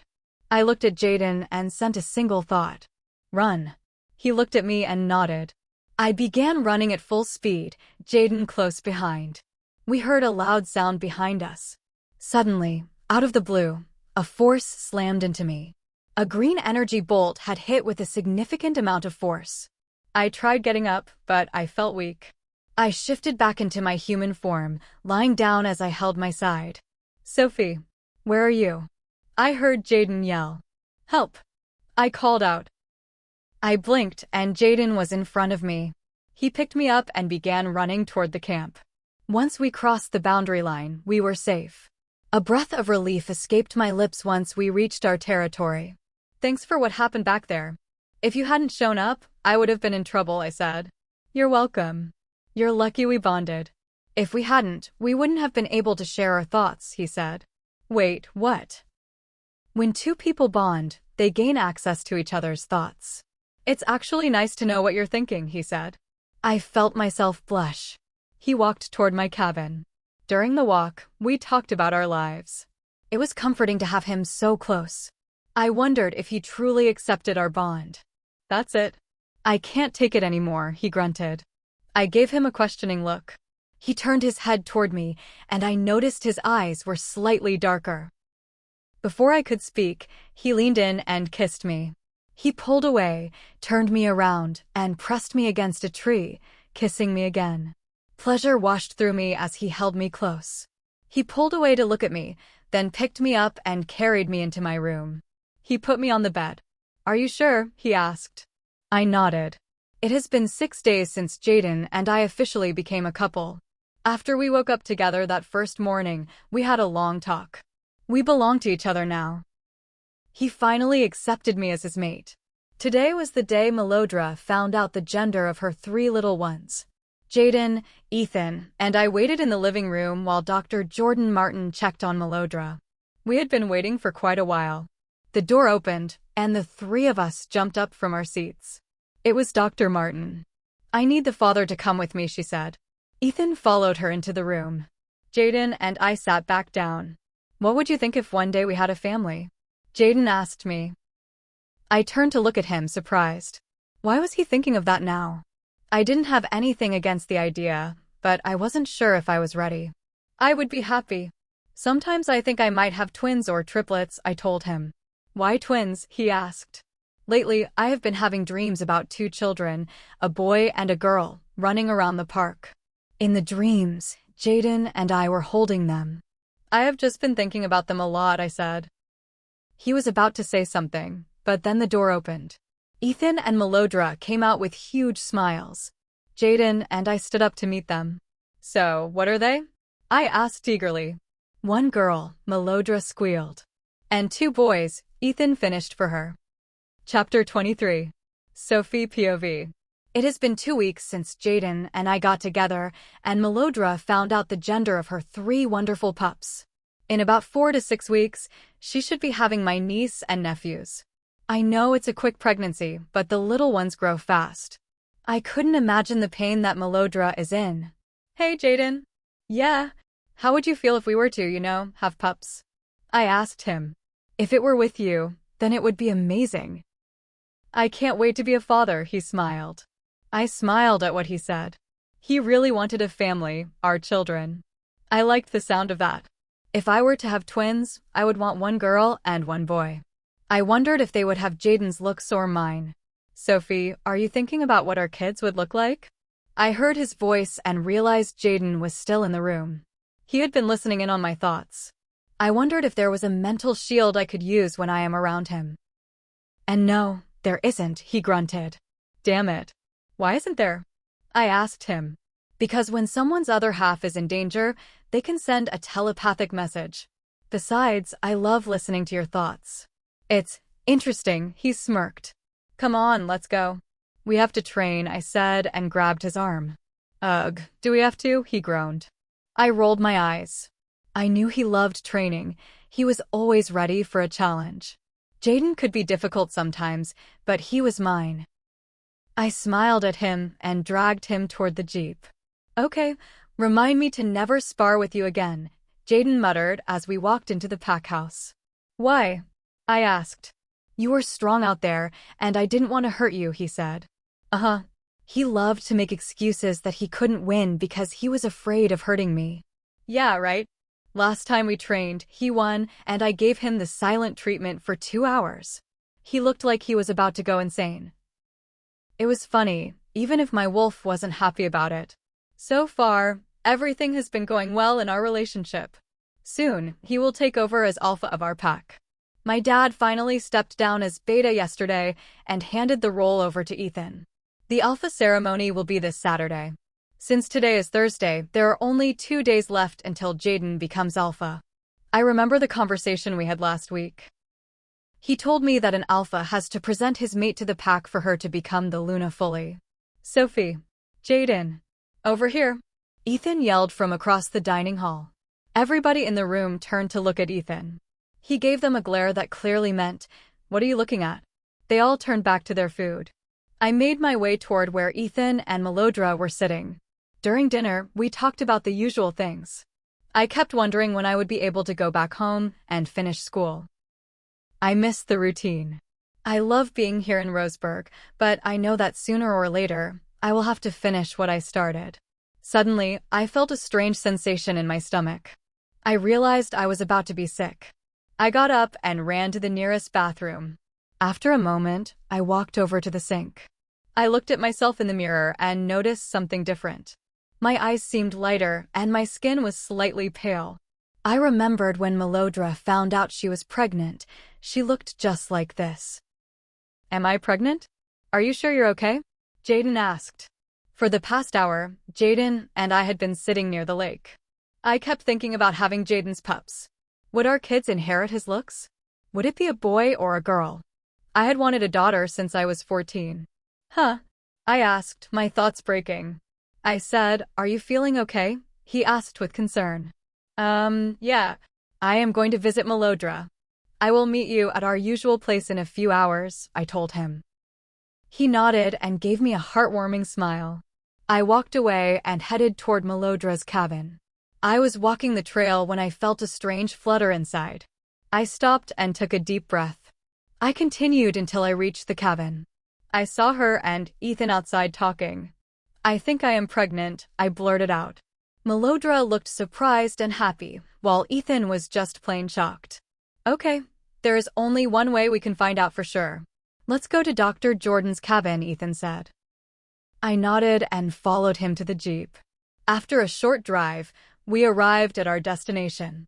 Melodra gave me words of encouragement as I knocked on the door. "Oh, hello again. Is everything okay?" Dr. Jordan asked. I turned to look at Melodra, and she motioned for me to speak.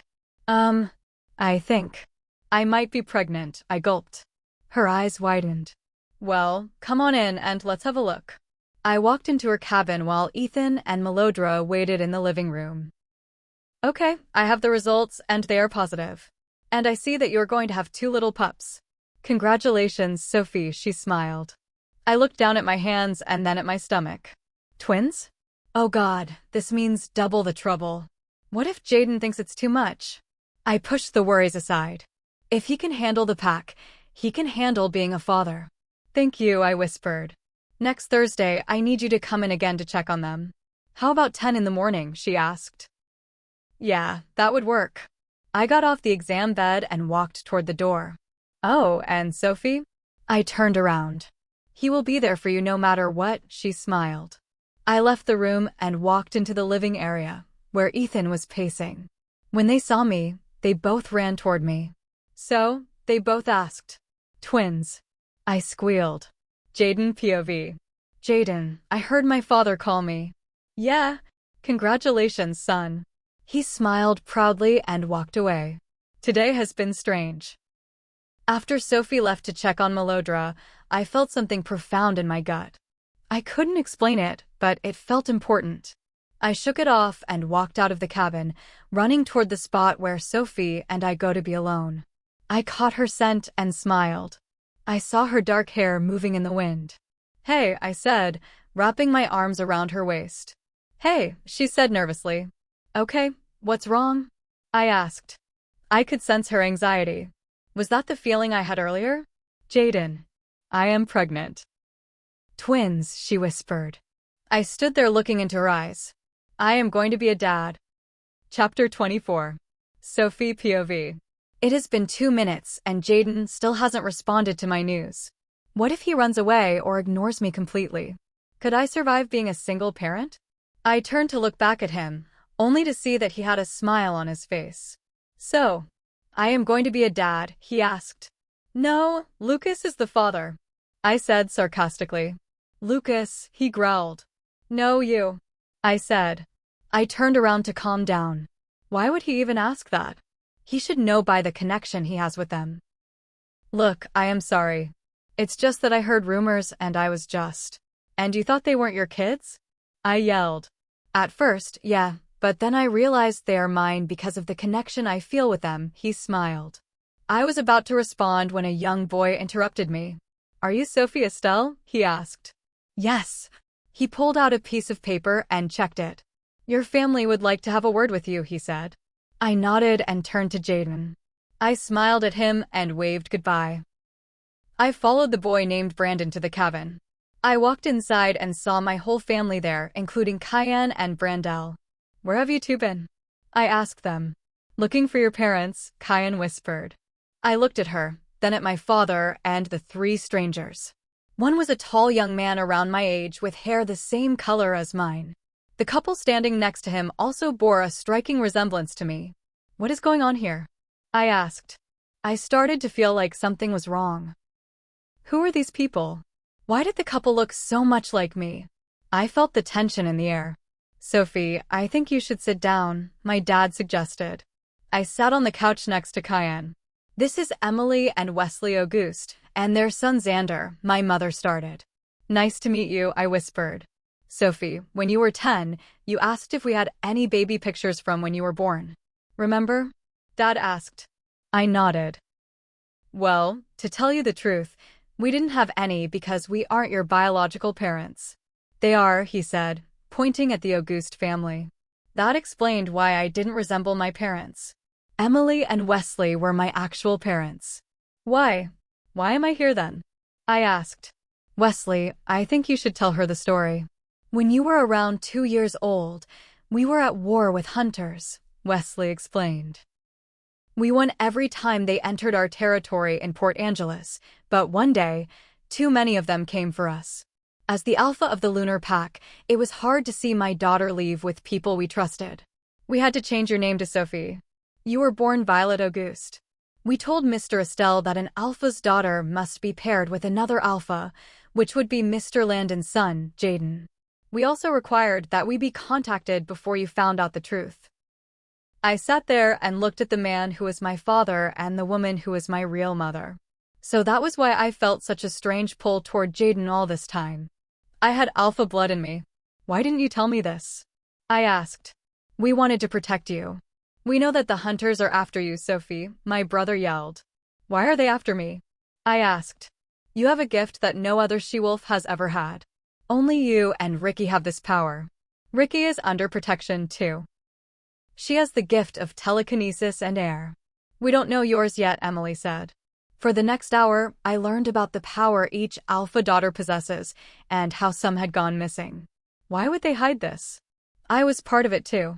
I was about to speak when someone burst through the door. Mr. Estelle. Everyone stood up on guard. What's wrong, Evan? He asked. It has started. They are here. The hunters are here, he yelled. Instantly, my father, Ethan, Xander, Brandel, and Wesley ran out the door and toward the tree line. The war had begun. Jayden POV. I was going to be the father of 2 pups. My pups. Our pups.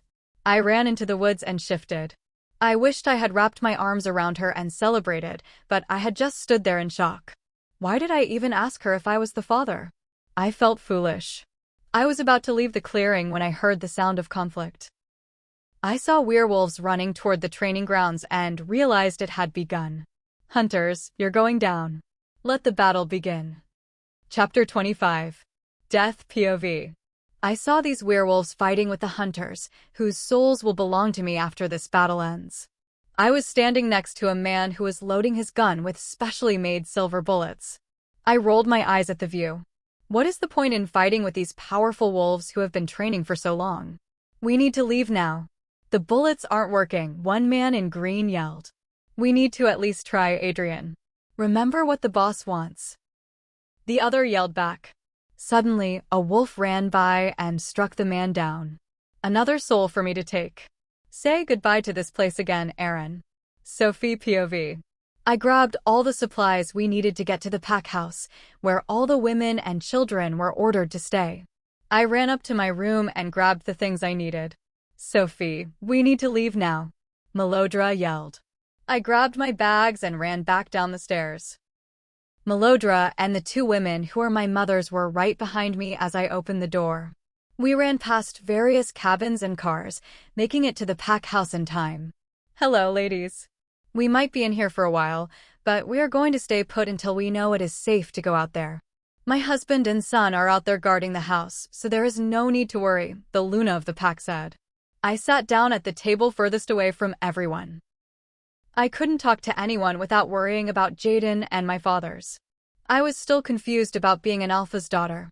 Ricky and I were the first girls in 100 years to be born to an alpha. Why did my family not tell me? Did Ethan know? Did Jayden know? Looks like you're trying to process everything from back at the cabin, Cayenne said. I nodded. Look, your parents did the right thing. They wanted you to be safe. All you have to do right now is focus on staying safe and taking care of those pups, she smiled. For the next hour, almost every she-wolf in the pack house asked me questions about my future children. I hadn't given much thought to raising Jayden's kids until now. I always thought I would be the one to pick my Prince Charming, but instead, fate chose for me.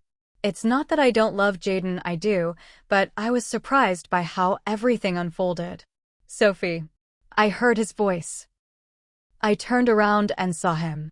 Jayden. He was bleeding. Jayden POV. I lunged at the hunter who was about to shoot Ethan. I knew why they were here. They wanted my sister and Sophie. I will never let them hurt them, especially not my family. I struck the man who was struggling underneath me. I looked at his face closely and noticed he seemed strangely familiar. I threw him to the side, ready to continue. Many had run away, but we managed to hold our ground. So far, we have been winning the battle. I didn't realize there was someone behind me until it was too late. I turned around to see who it was, but the strike had already landed. I felt pain radiate through my body. Chapter 26. I ran to his side and helped him up. What happened to him? Why did he look so weak? What happened? I yelled. They shot him with a silver bullet, one man explained. But luckily, he should survive because of his bloodline. What bloodline? I asked. Alpha. They took him to the back of the pack house to treat the wound. I sat across the hall from his room and waited. He was hurt because he was trying to protect the packs, Ricky and me. I wondered whether Xavier's sister, another Alpha's daughter, was safe. I ran back into the main room and saw Melodra with the children and Ricky talking to a group of women. Finally, I spotted a girl with light brown hair across the room. She wasn't alone. She was with the Alpha of the Lighters pack. I saw the way he looked at her and realized they were mates. They turned to look at me, and I smiled, happy to see them together. I turned to walk back toward Jayden when a sudden crash echoed through the room. I turned around and saw my biggest nightmare. He looked strangely familiar. Flashback. What are we going to do? We can't keep running. They want her, my mother said. Honey, we are just going to have to. Suddenly, a loud sound came from outside. My mother hid me in a secret compartment used for emergencies. Shh, please don't cry. We don't want to lose you, she whispered. I gave her a small smile as she closed the door. I heard someone enter the room. Where is she? A deep voice demanded. She isn't here, my mother sobbed. Lucian came by the other day and took her. The man breathed heavily and finally left.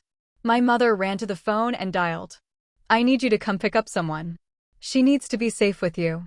Later, a young couple arrived. My mother placed me in the woman's arms.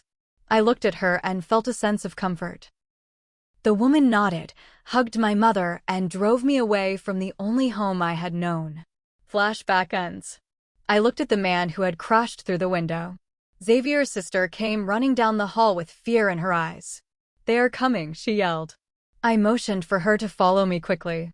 We ran toward the protected wing of the house, a place reserved for alphas, lunas, betas, and their families. We got into the room and locked the doors. I hoped we would be safe. Third-person POV. Ethan noticed that many of the hunters were missing, though bodies littered the meadow. This was a brutal battle. Ethan, a man yelled. What? They went toward the main pack house. We need to go now. Ethan felt a surge of protective rage. He ran toward his family and his mate. He tried to reach Melodra through their mental link, but there was no answer. When he reached the house, he saw that the hunters had been dealt with and that several wolves were guarding their families. Then he saw Melodra on the floor. Melodra. Ethan screamed. Ethan. Help me, she cried out. He ran toward her but suddenly came to a halt, feeling a sharp pain in his own stomach. He realized what was happening. Melodra was going into labor. Ricky continued to fight the men who wanted to hurt her family. She struck one man with enough force to end the threat instantly.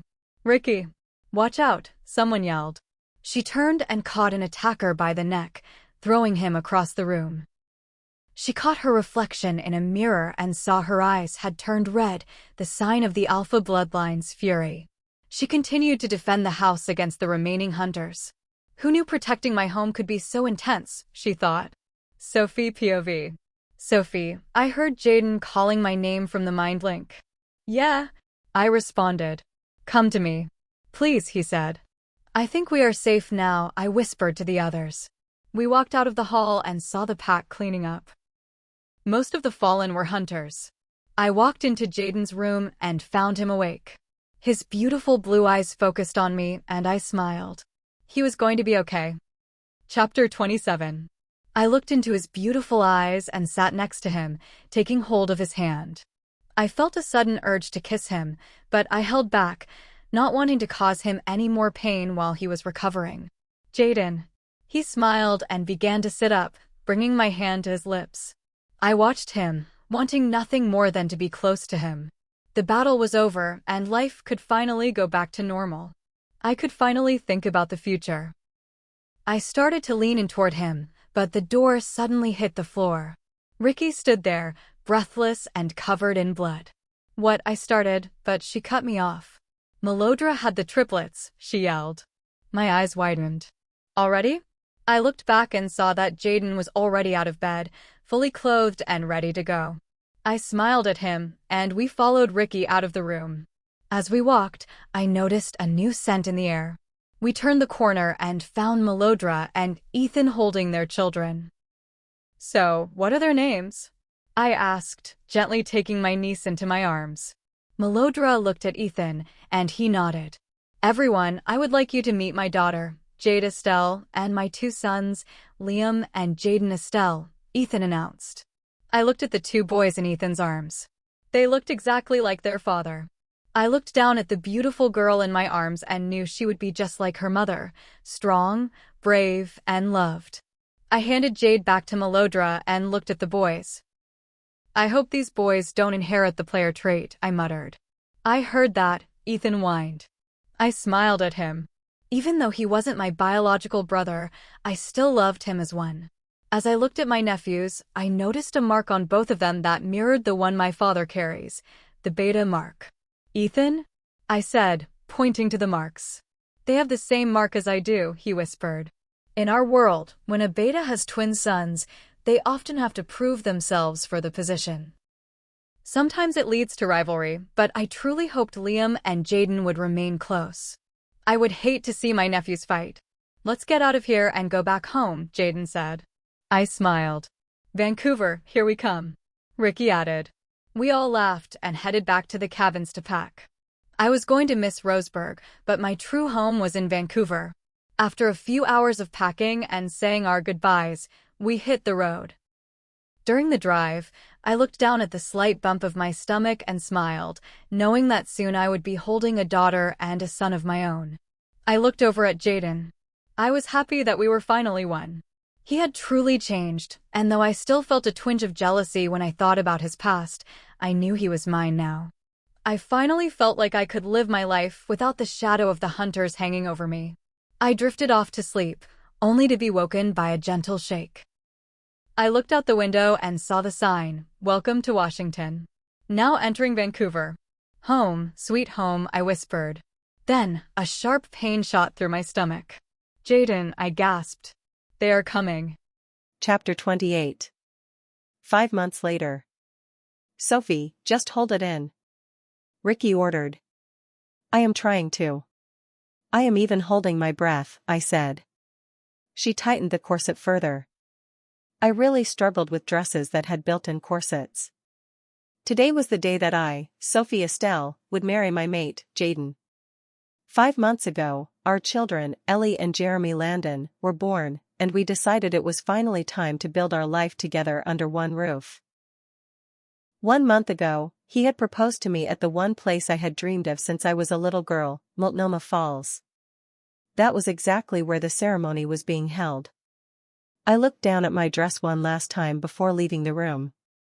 Melodra and Ethan had been married for 2 months. I was so happy for them. It was funny how my best friend ended up with my brother, while I ended up with my brother's best friend. Sophie? Are you ready? Emily, my biological mother, asked me. I nodded and smiled. Ever since we returned to Vancouver, my biological parents and I have spent a lot of time together. My brother, Xander, had already found his mate and came to visit for the wedding. Getting to know him over the last 5 months made it feel like we had been close for years. I was waiting by the side of the waterfall for my cue when my father arrived to escort me to the altar. "Dad?" I asked him. "Yes? Is it okay if Wesley and you both escort me down there?" I asked. He smiled and motioned for Wesley, my biological father, to come over. I loved that both of my fathers were going to walk me to the man I love. I linked my arms through theirs and held on tight. "Ready?" they both asked. I nodded and took a deep breath. We began walking down the path that led to the waterfall's front and the altar. I was shaking with nerves. This was it. I was marrying the man I once thought would never accept me. I saw the guests rising from their seats to turn toward me. I smiled the moment I saw my soon-to-be husband. I walked down the aisle toward the altar, looking into his eyes and seeing nothing but happiness. I already had 2 marks on my neck, I only needed 1 more to complete our bond. When we reached the altar, both my fathers gave me a hug and a kiss. They handed me off to my mate and took their seats. "Dearly beloved, we are gathered here today to witness the union between Sophie Violet Auguste Estelle and Jayden Drew Landon," the priest began. After the ceremony proceeded, we finally reached the vows. "Do you, Sophie, take Jayden to be your wedded husband, in sickness and in health, for richer or for poorer, for as long as you both shall live?" "I do," I said with a smile. "Jayden, do you take?" "I do," he interrupted eagerly. "By the power vested in me, I now pronounce you husband and wife. You may now kiss the bride." Jayden wrapped his arms around my waist and pulled me into a passionate kiss. I could hear the guests clapping and cheering. We eventually pulled away, knowing we had a reception to get through before we could truly be alone. "Congratulations, Mr. and Mrs. Landon," Melodra yelled, running toward me. After speaking with the guests and receiving many congratulations, I sat down with my family. I picked up my daughter, Ellie, and set her on my lap, while Jayden held Jeremy. They played a video of our road trip from 3 months ago, followed by a slideshow of pictures. I smiled, laughed, and even cried a little. I couldn't believe how far I had come.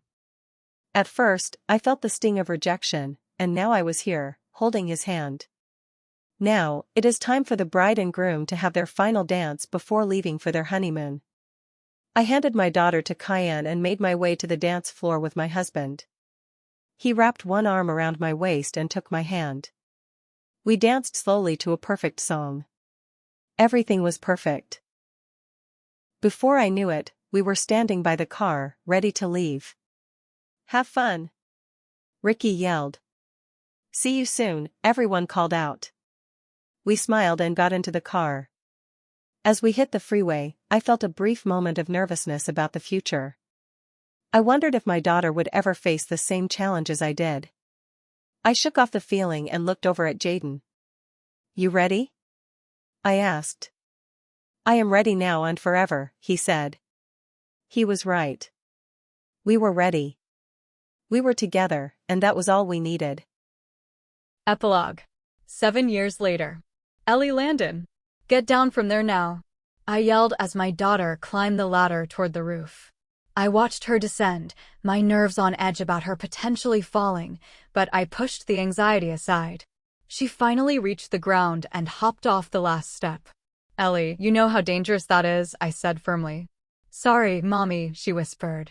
I took a deep breath before speaking again. "It's fine. Go wash up, your father is going to be home soon." She smiled and ran off toward the pack house. Ever since Jayden and I returned from our honeymoon 7 years ago, life has been hectic but wonderful. Jayden's parents and my biological parents eventually moved to Spain together, though we still keep in contact frequently. I went back into the house to prepare for the pack barbecue. I was wrapping sandwiches when I felt 2 arms wrap around my waist. "Hello." I smiled as he kissed my neck, his lips lingering over my marks. We stayed like that for a moment, enjoying the quiet. "It's nice to see you," I said. He growled playfully and pulled me closer. "What did I say about using titles, Sophie?" he whispered. I rolled my eyes, turned in his arms, and kissed him. Mommy," Jeremy pulled my Ellie started, stopping abruptly when she saw us. You. Jayden and I laughed, grabbing Ellie and Jeremy's hands to lead them to the backyard. Melodra and Ethan were doing well and planning for another child. Their children, Jade, Liam, and Jayden, were already splashing in the pool with the others. As for Ricky, she is now the alpha female of the neighboring pack. Xavier decided to keep his pack in Washington so Ricky wouldn't be far from her family. They have a daughter named Melanie, the same age as Ellie. Everyone is happy and everything is perfect. This is my life as Sophie Landon. Special night. Sophie POV. Please make sure to check on Ellie and Jeremy. This is the first time I have ever left their side, I told Ricky. It was true. I had never been away from the twins before. Jayden decided it was time for a romantic date, just the two of us. I was nervous. It had been a long time since we went out without the kids or a group of friends. All right, just go get ready. Jayden will be here at 7:30, and you only have an hour, Ricky said, ushering me out of the room. I went in my room and picked out a little black dress and coral-colored pumps. As I was getting ready, my mom stopped by to discuss plans for a surprise party we were throwing for a pack member tomorrow. I looked in the mirror, finally zipping up my dress. I realized how much I missed the feeling of getting ready for a night out. Tonight felt different because it was a chance to focus on Jayden truly. I turned around and found him standing there. You know, if I hadn't already made reservations, I would stay right here, he smirked, wrapping his arms around my waist. As tempting as that sounds, I could use a night out. Raising two kids is hard work, I said. He kissed me passionately before I lightly pushed him away. Come on, let's go. As we drove, I realized how much I missed the city's lights. We stopped by a famous donut shop first, enjoying the treats as we walked toward the square to watch the local entertainment. I am so happy you brought me here, I said. I know how much you love the city, so I thought it was the perfect choice, he smiled, kissing my cheek. Throughout the night, we visited a few of our favorite spots and eventually ended up at a club. We danced until we were exhausted, then found a place on the soft couches. Do you want something to drink? Jayden asked over the music. I nodded and watched him head to the bar. While he was away, a stranger approached me and asked me to dance. I began to back away when I felt familiar arms wrap possessively around my waist. She's mine, Jayden said firmly. He took my hand and led me out of the club and back to the car. On the ride back, he seemed unusually nervous. I wanted to ask what was wrong, but he pulled over near the river. We both got out of the car. Jayden, are you all right? I asked, my own nerves beginning to surface. Yeah, I just want to ask you one thing. I stood there, wondering what was happening. He seemed so different from the way he was at the club. Sophie, he started, dropping down to one knee. My heart skipped a beat. I never thought I would fall this deeply in love. I want to spend every moment with you. I love you, and I want to know if you will stay by my side forever. He pulled out a beautiful ring. So, what do you say, Sophie? Will you marry me again? I looked down at him and smiled. Yes,